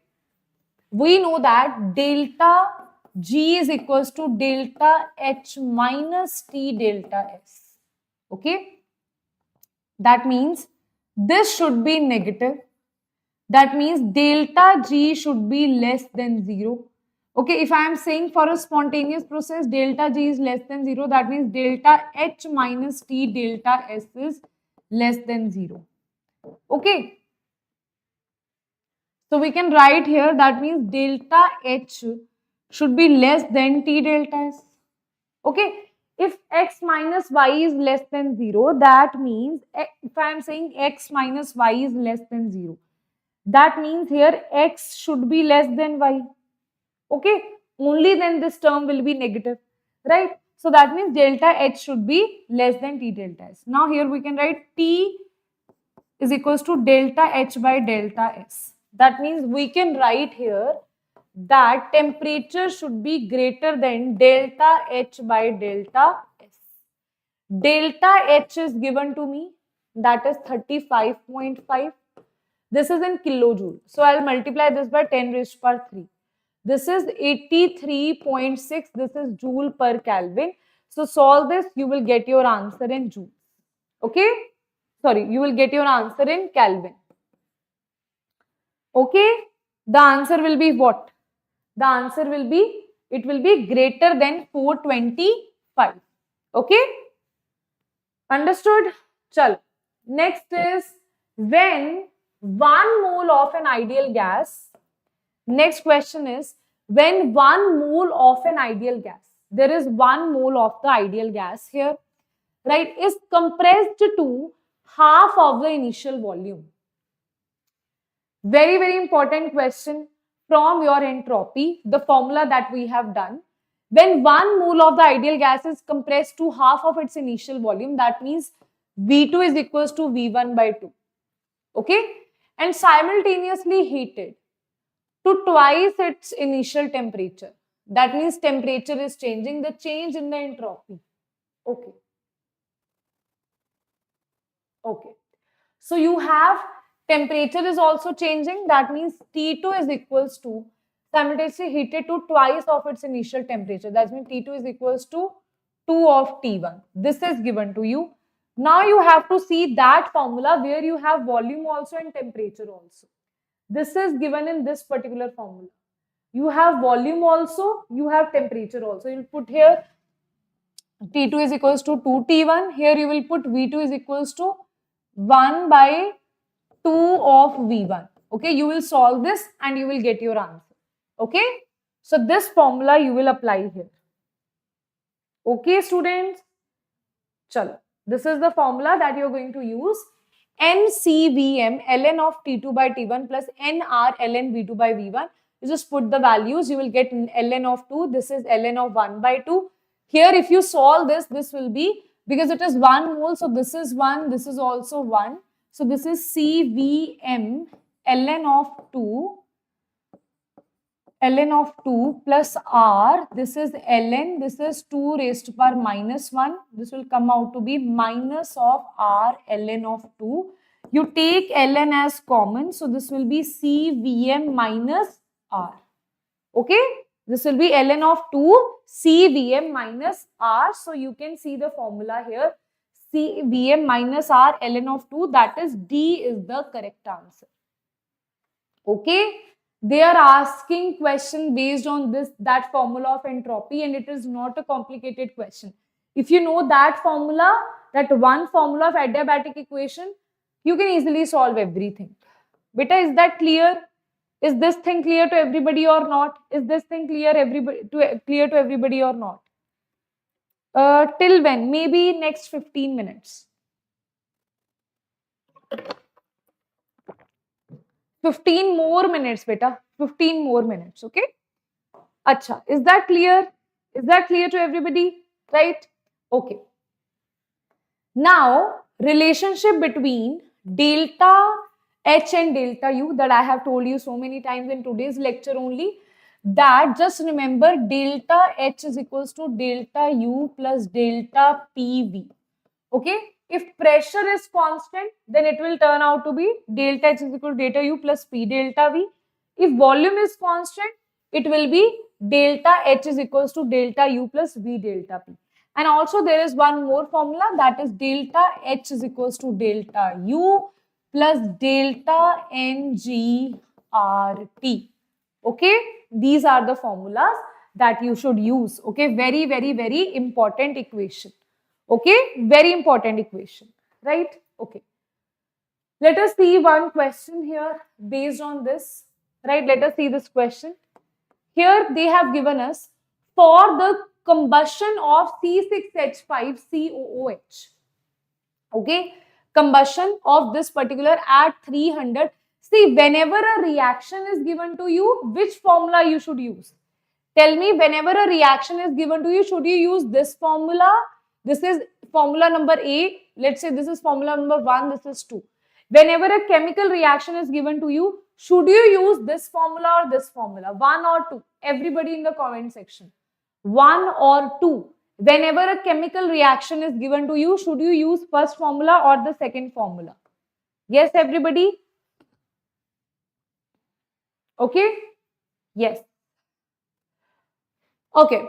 So, for a chemical reaction, whenever a chemical reaction is given to you, use this particular formula. Okay? Most probably this formula will be used.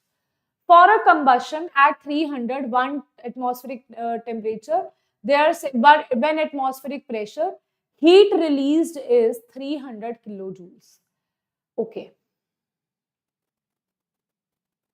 Okay.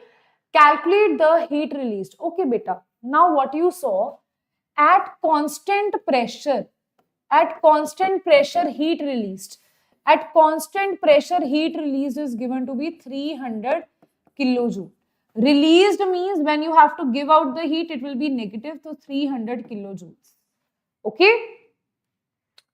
Now this is nothing but this is delta H only. Okay. They are saying calculate heat released at constant volume. That means they are asking you QV. That means they are asking you delta U. So you can easily calculate this with the help of the formula, that is delta H is equals to delta U plus delta Ng R and T. Temperature is given to you. Delta U you have to calculate. So delta U will be delta H minus delta NGRT. Right? Okay. From here, what you have to do, put the value of R here. Right? Put the value of temperature that is given to you. Right? Put the value of delta H that is given to be minus 300, because this also they are asking in kilojoules. So you don't need to convert anything. Just remember, this should be in kilojoules, okay? This should be, R should be in kilojoules. So when you're putting the value here, this will be divided by 1000. This is the value of R. Because this is in kilojoules, this also should be in kilojoules. Only then the answer will be in kilojoules. Okay? And what about delta Ng, ma'am? You forgot about delta Ng. This is 7 minus 15 by 2. That is 14 minus 15 by 2. that is minus 0.5. Okay, that will be minus of 0.5. Minus minus will become positive. That is why here you have positive. Got it? Understood? Yes. First thing is to understand which formula we will use. Three concepts were applied here. One is you should know delta H is equals to QP. Delta U is equals to QE. Then you should know that this formula you have to apply here. Okay? Understood? Yes, everybody?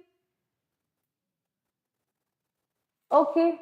Next is enthalpy change of reactions. Now we have started with the thermochemistry, right? Okay, thermochemistry part. Chalo. Now we are left with just thermochemistry questions. Okay, perfect. Maybe 20 more minutes, okay? Any problem in thermodynamics? Any problem in thermodynamics, students? Any problem?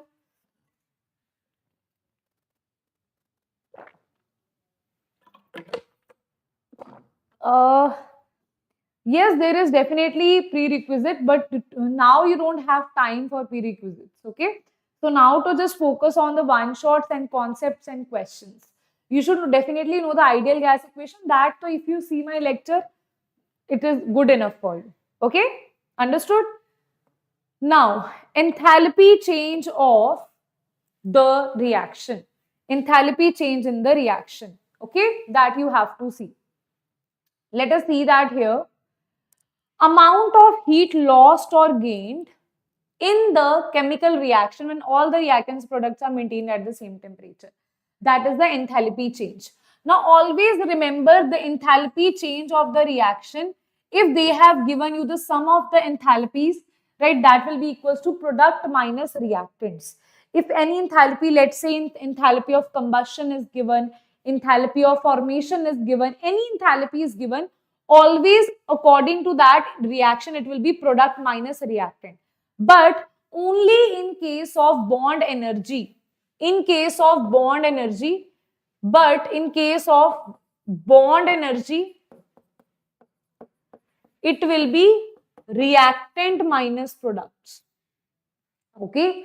Whenever they have given you hint about bond energy, it will be reactant minus product. In other cases, if they have given enthalpy of combustion, anything else, that will be product minus reactants. Okay. Just remember this point. Other is enthalpy of neutralization. Then amount of heat released, 1 gram of equivalent of acid is neutralized by base. Formation is amount of heat absorbed when 1 mole of the substance is directly obtained from its constituents elements. It should be obtained from the original elements. Like if you are saying carbon dioxide, its formation from carbon plus oxygen is the enthalpy of formation, right? So that is enthalpy of formation. Enthalpy of combustion is when you are adding oxygen into it, right? 1 mole of substance undergo complete combustion is called enthalpy of combustion. Bond energy, you will always use reactant minus product. Here you will use product minus reactant. Here also it will be product minus reactant. Here also it will be, this though never they will ask. Either they will give you enthalpy of formation, either they will give you enthalpy of combustion, or they will give you bond energy. In these two cases, use product minus reactant. In this case, use reactant minus product. Now let us see how. Okay. In Gibbs free enthalpy and entropy also always it is product minus reactants. Okay. Chalo. This thermochemistry you can understand with the help of questions only. That is why questions are more important as compared to theory. Okay. Now, bond energies of few bonds are given below. They have given you few bond energies here. So whenever bond energy is given, what I told you, reactant minus product or product minus reactants. Okay, reaction is given to you. Okay, so calculate delta H for the following reaction. So delta H for the following reaction, when bond energy is given to you, that will be reactant minus product or product minus reactant, everybody. Reactant minus product or product minus reactant. Okay, if you're liking such tricks that I am giving you here, full-fledged tricks, then also like this video, share this video among your friends, and after the class also comment down which was the best part of today's lecture. right? Because it takes a lot of efforts to continuously speak for 2 and more than 2 hours without even a single, minute. है ना? चलो. It is reactant minus product. Only one student answered that. It is reactant minus product. Okay. So reactant is, we have chlorine. So it will be 2 multiplied by CCl bond. You'll have to break this. Right. The enthalpy for CCl, the bond energy, bond dissociation energy for CCl. Reactant is, other reactant is H2. So it is 2 multiplied by, in H2O. In H2O you have 2OH. So it will 2OH. Okay. 2 for the stoichiometry, 2 for the 2 bonds of OH that you have. Right. Minus products. Okay. Product is what? 4 of HCl minus 1 of O2. 1 of O2. Right. So this is what you have to use. Right. Here just put the values. 2 into CCl is what? 242.8 plus of 4 into OH. OH is what? OH is 464, right? Minus 4 of HCl. HCl is 431.8 minus of O2. O2 is 442. Okay. So the simple trick to do this is, it will be reactant minus product. If you answer it products minus reactant, the answer will automatically change. Okay. So whenever you have bond energies, whenever they have given you bond energies here, then always do reactant minus product. Okay. Everybody spam in the comment section RP, RP, RP, that is reactant minus product. Spam it in the comment section. Yes, the answer is coming out to be B. Very good, very good, very good, very good budding talent. Yes, very good. Next, let us do that. That is Hess's law. For Hess's law, right, they are saying that if you have to go from A to D point, either you go from this side, the heat change involved in this path, or from this side, that is A to B, then B to C, then C to D, the heat change is going to be the same. Okay. So in a chemical reaction, by to any other path you go, the total enthalpy change is always the same. It doesn't matter which path you are following. That is Hess's law.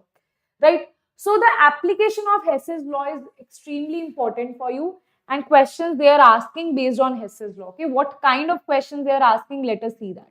Okay. The kind of questions that they are asking is, consider the following processes. This process will be given to you. Now, they have not given you any bond energy. They have not given you heat of combustion. If they give you heat of combustion, do product minus reactant. Heat of formation, do product minus reactant. Bond energy, do reactant minus product. But if they have asked you the enthalpy of the reaction, the heat change of the reaction, but they have not given you the individual bond energies or heat of combustion or heat of formation, then what you will do? You will apply Hess's law here. Now for B plus D, this is B, this is D. Where is D? This is D. You need to have B plus D give rise to E plus 2C. Okay. E should be on this side. Okay. If I reverse this, this will become 2D give rise to E plus A. Okay. This is B only, that is 2B 2C plus D, right? Now here, you have to have E and you have to have 2C here. 2C is here, E is here, okay? E we have, 2C we have. We have to eliminate, which thing? We have to eliminate D and A, okay? D and A we have to eliminate. This is half of A give rise to B, okay? So you have to come to a conclusion that if this is the first equation, this is the second equation, this is the third equation, how you can prepare this particular reaction from that. Okay. So if you subtract these two things, right? If you subtract these two things, you will have 1D, right? For 1A, you have to eliminate. So that will be, if this is multiplied by 2, that will be 2B Okay. So if you multiply this by 2, okay, do you multiply this by 2, it will become A give rise to 2B. Okay, this will become 3B, 2C plus D. This will become E plus A give rise to 2D. Okay, you can also reverse this, right? Anything you do here, get the value B plus D here. B plus D you can get if you have this reverse, that is 2D give rise to E plus A. I have reversed this and I have multiplied the first equation by 2. Now, for B plus D, if I want to have 1B and 1D, I can do one thing. This is my first, this is second, this is third. If I add first and third, that is A plus 2D, and here it is 2B plus E plus A. Now I am just seeing that whether I can find it. Okay. Then I subtract, no, wait a minute. If you add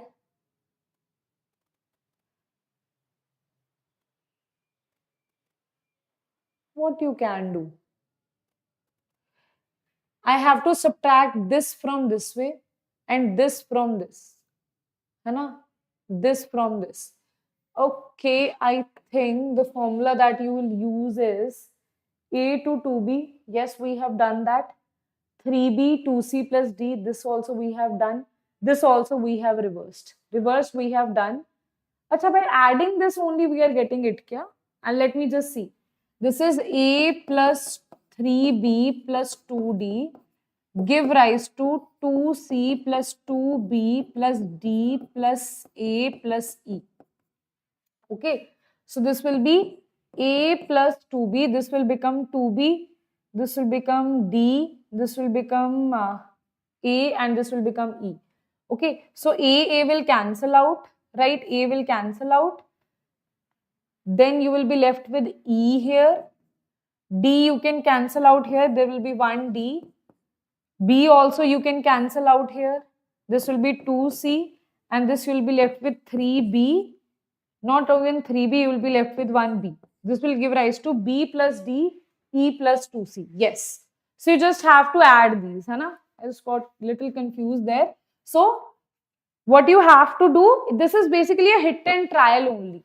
Okay. So it just by intuition, you have to see how to get this particular reaction. So by adding 1 to 3, you got this reaction. That means you have to add 150 plus minus 125 plus 350, and the answer you will get is minus 175 kilojoule per mole. That is the application of Hess's law. Similarly, this is the question based on Hess's law again, that is you have two reactions. Now they are saying the heat of formation of SO2. Formation of SO2 means from the constituent particles. Okay, that means S plus O2 give rise to SO2. This equation I have to get from these two things. Okay. Now, here it means the delta H released is minus 2x. This delta H is also minus of Y. Okay. So now, what you can see, to get SO2 here, right, you need to reverse this and you need to add these two things. Okay, reverse this and add these two things. Okay, by reversing here, you will get Y. If you reverse this, the energy will be Y. Adding this, you will get the energy will be minus 2x. This will be Y minus 2x. What I am telling you, reverse this equation. The reverse of this equation will be SO3 give rise to SO2 plus half of O2. Okay. Here the delta H value was minus Y, so here delta H value will be plus Y. This is S plus 3 by 2 O2 give rise to SO3. You add these two things, you will get what you will get. You add these two things, that will be subtracted. This will be S plus 3 by 2 O2 give rise to SO2 plus 1 by 2 O2. You take it to this side, this will be 3 by 2 minus 1 by 2 is 2 by 2, that is nothing but O2. So this will become S plus O2 give rise to SO2, that is nothing but this equation only. That means the value of energy here is Y, because here it is minus 5, here heat is being released. Here it is minus 2x, so here also it is minus 2x. You add these two, it will become Y minus 2x, so answer will be A is the correct answer. Okay, understood? Chalo. Next is the dissociation energy. Now here if you see the question again, that is based on the dissociation energy. Dissociation energy of CH4 is 360 and that of ethane is this. Calculate CC bond energy. Very simple it is. We know that ethane is made up of 4 CH bonds. Okay, so basically this is the energy of 4 CH bonds. We know that ethane is made up of how many CH bonds? How many CH bonds ethane is made up of? Can you tell me? Ethane is made up of how many CH bonds? 1, 2, 3, 4, 5, 6. 6 CH bonds plus 1 CC bond. This 4 CH bond is 360. You can calculate the value of CH bond, that is 360 by 4. Okay, you put this value here, 6 into 360 by 4 plus CC bond. This energy, this enthalpy, they are saying the bond dissociation enthalpy of ethane is 620. From there, you can calculate the value of CC. Got it, beta?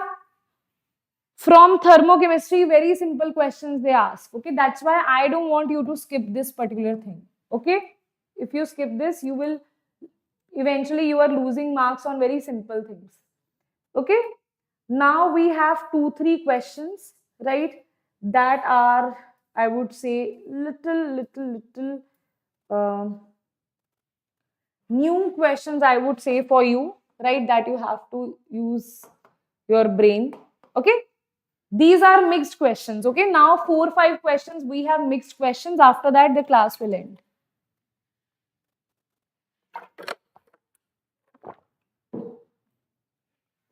Okay, here it is. When 1 mole of gas heated at constant volume, temperature is raised from this to this. 1 mole of gas heated at constant volume.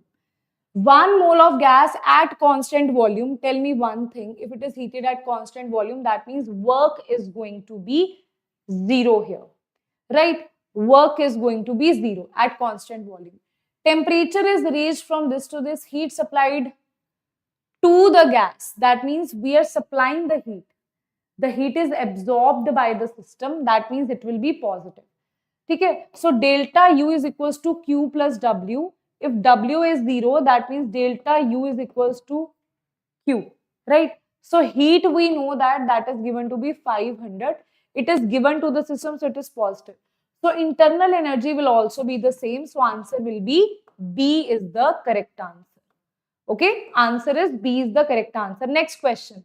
These are mixed questions that if you are able to answer these, that means your thermodynamics is good. Okay. Given R is given to you, work done during combustion of 0.090 kilogram of ethane. R is given to you, work done during combustion of this much ethane. What is work done? Yes, everyone? For 1 mole, what is the work done? Everyone? So basically, what you have to know, this is the combustion. Okay? We know that the value of delta Ng for this particular reaction is going to be minus of 2.5. Right? Work done is equals to P delta V. Okay? Or you can say it is equals to P delta V is nothing but it is equals to N delta, or you can also write it delta NGRT. Okay? Delta Ng is nothing but it is given to be 0.5. So, okay, so what we are doing here, work is equals to minus P delta V, that is equals to minus delta Ng RT. Okay. Delta Ng we have calculated it to be minus 2.5. So it will be 2.5. R is given to be 8.314. Temperature is given to us, that is 300 Kelvin. We'll put the temperature. Right? Okay. Now, this is the work done for 1 mole. What they have given? Per mole. Okay. This is the work done for 1 mole. They are talking about this much ethane. Number of moles of ethane is 0.090 into 10 raised to power 3 divided by molar mass is 30.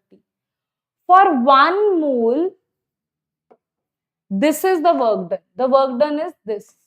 This is the work done. That is W. Work done is W. Where I should write? Okay. For 1 mole, the work done is W. For N mole, that means these many, work done will be W into N. That will be work done into 0.090 into 10 raised to power 3 divided by 30. Why I have taken these questions? Because they are general questions, okay? These are general questions that they can ask you and they are not difficult questions, okay? How they can ask you general questions like this, okay? Which not any specific process or formula is involved here. General formula, that is work done is equal to minus P delta V. This because they have variated the moles here, right? They have specially mentioned the mass here. Okay, so the use of mole concept we can see in thermodynamics. That is why I have picked up this question. Okay, next is if you see this, that will be, this is also a very direct, simple question. There is no calculation that is required. Let us see if you are able to answer this. This question, I told you in the last, I am picking up mixed questions that are little twisted, or I would say these are the questions that students usually get confused in. Okay. So here basically they are saying the internal energy change when a system goes from A to B is this. If the system goes from A to B, right, A to B, internal energy change is 40. If the system goes from A to B by reversible path and then returns to state A by irreversible path, what would be the net internal energy change? See, internal energy is a state function or a path function. It is a state function. So it doesn't matter that if it is going by reversible and then again coming back by irreversible, it doesn't matter. As long as it is coming back to the same state. That means the state is same. The path has changed, doesn't matter. So the internal energy will be 0 because when you are coming back to the same initial state, the state functions are going to be 0. Here they can also ask you entropy. That will also be 0. Gibbs free energy will also be 0. Enthalpy will also be 0 because all the state functions here will be 0. Okay. Let us do last question. I think this is the last question. Let me see if this is the last question. No, it is the second last. Not the second last, third question. Okay. Chalo. For 1 mole of ideal gas, this is the curve H and T is represented below. Identify at which point either A or B value of Cp will be higher. Okay. Can you see this question? Different, very unique question. Okay. So here what you have to see, for 1 mole of ideal gas, a curve that is given to you, right? Identify which of the point, either A or B, which curve is greater. Okay. So what you have to do here, just simply see. We know that if you talk about this theta, if you extend this graph here, this is your theta A, this is theta B. We can easily see that theta A is greater as compared to theta B. This is greater because here angle is more, here angle is less, here angle is more, here angle is less. That is why theta A is clearly greater as compared to theta B. That means tan theta is also greater than tan theta B. That means we can say this is nothing but slope, that is slope of A is greater than slope of B. This so we can see, na, right? That from B point, if you draw this is theta B. From A point, it is this, that is theta A. So we can see that theta A is greater than B. That means slope of A will be greater than slope of B. Till here everything is clear. Till here everything is clear. If slope of A is greater than slope of B, if slope of A is greater than slope of B, then if you see this graph, slope is what? Slope is what? Slope is nothing but this is dH is equals to NCP dt. This is the formula. From here we can say that for 1 mole, because here they have mentioned 1 mole, for 1 mole. Okay, so for 1 mole Cp is equals to delta H by dH by dt. And this is what we see as slope. Slope is nothing but this is dH by dt of A is greater than dH by dt of B. Now we know that dH by dt is nothing but Cp, that is Cp of A is greater than Cp of B. So answer will be Cp of A is greater than Cp of B. They are saying which Cp will be higher? A will be higher. So answer is A is the correct answer. Is that clear? Is that clear to everybody? Is that clear to everybody how Cp is greater? This is a very, very important question. Okay? Okay. Next is you have to tell for independent processes, right? Independent processes. Process, this is delta S, this is delta S, right? Number of non-spontaneous processes. This is done by Gibbs-Helmholtz equation, that is delta G is equals to delta H minus T delta S. This is very frequently asked in your JEE mains, okay? So don't ignore this equation, right? So here it is, how many processes? So if delta H is negative, if delta H is negative, this is also negative, then the number of non-spontaneous processes for the following. Okay, you have to tell the non-spontaneous processes. So you have to see where delta H will turn out to be negative. If delta G will be negative, positive, that will be your non-spontaneous process. Apply this formula, right? Apply this formula, solve the delta H, delta G value for all of them. Okay? Then you can easily get your answer. Do I need to solve it or you will do this yourself? This is your homework. Okay? Now I want you guys to comment down below also that if you have done your homework, what is the answer? Is it 1, 2, 3, 4? I'll just delete the answer here, right? Okay, and I'll see that if you have done the answer yourself or not. How many processes are non-spontaneous? You have to tell me that 1, 2, 3, 4. And what is that process? A, B, C, D. Which of the following processes is non-spontaneous? One of the student is saying A and C are non-spontaneous. Okay, chalo. I want to see the answer in the comment section. Okay, because I have already given you what you have to do here. Right? Okay. Next, last question is, which of the following relations are correct? Okay, which of the following relations are correct? This delta U is equals to Q, this is not correct. Delta G is equals to delta H minus T delta S, this is correct. Delta S is equals to Q reversible by T. Okay.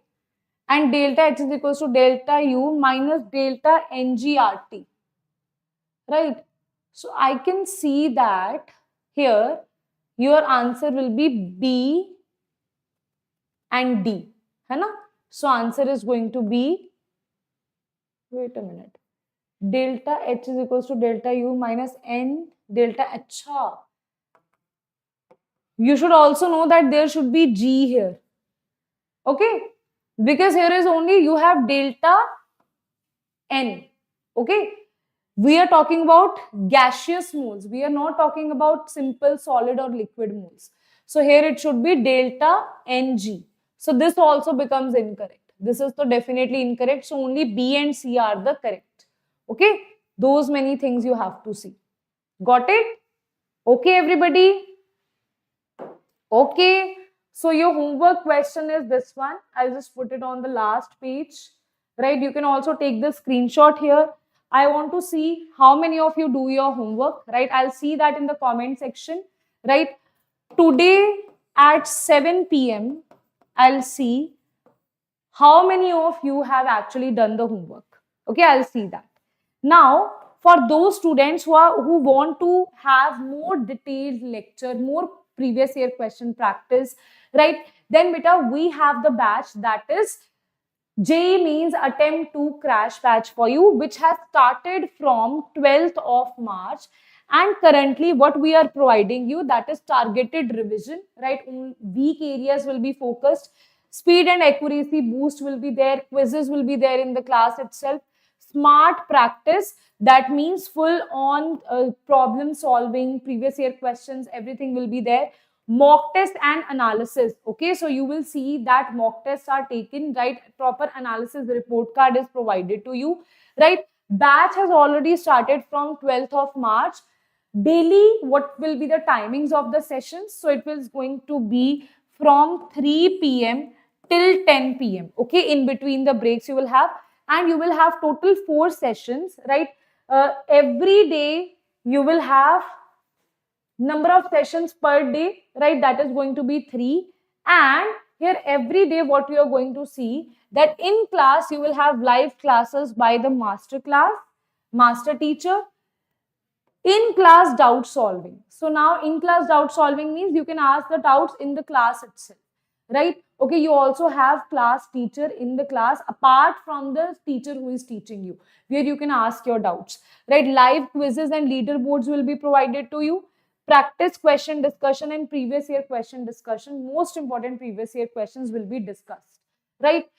Handwritten teacher notes will be provided. Pedagogy app, VBuddy will be provided. Exclusive Telegram group only for those students who are enrolled in the batch, right? Batch will end on 20th of April. After this, what we will do, after the JEE means, we will start doing VIT triple E, right? So basically, this is a batch of JEE means and VIT triple E. Now we are focusing on JEE means. After that, we will start taking classes for VIT triple E previous year questions, right? Now here, if you want to have crash combo, that means you can also get KCT and Comet K test series. And if you purchase Pro batch, then you can also get printed JEE previous year question note delivered at your home. Physics, chemistry and maths, all the previous year question book will be provided to you. The batch is at 999 if you just purchase JEE batch and VIT triple E batch. If you purchase also KCT and Comet K test series, that is for 1999. If you also purchase with KCT Comet K test series, you also purchase JEE batch, VIT triple E batch along with the previous year question book for JEE mains for physics, chemistry and math. That will cost you 2999. Okay, and that individual book, right, if you want to purchase, that will be at 999 if you only want to purchase the previous year question book. Okay, understood? Yes. Chalo. Okay then guys, now I am going, right? Okay, wait a minute, what you are saying? Let me just go through that once.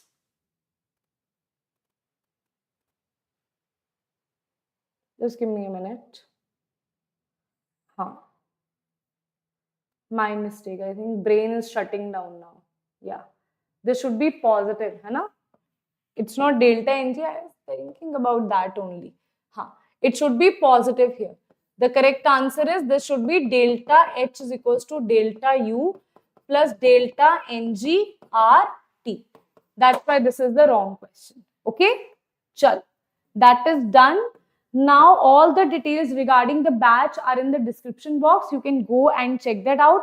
Now I'll be waiting for this particular question, right, that I want you guys to solve. Okay? What is the answer? Number of non-spontaneous processes and what are those processes? I'll be waiting for your answers in the comment section. Till then, bye-bye. Take care. See you all on Friday for equilibrium. Class will be at 11 a.m. only. We will cover chemical and ionic equilibrium in that particular session. Okay? Till then, bye-bye. Take care. See you all. Bye-bye.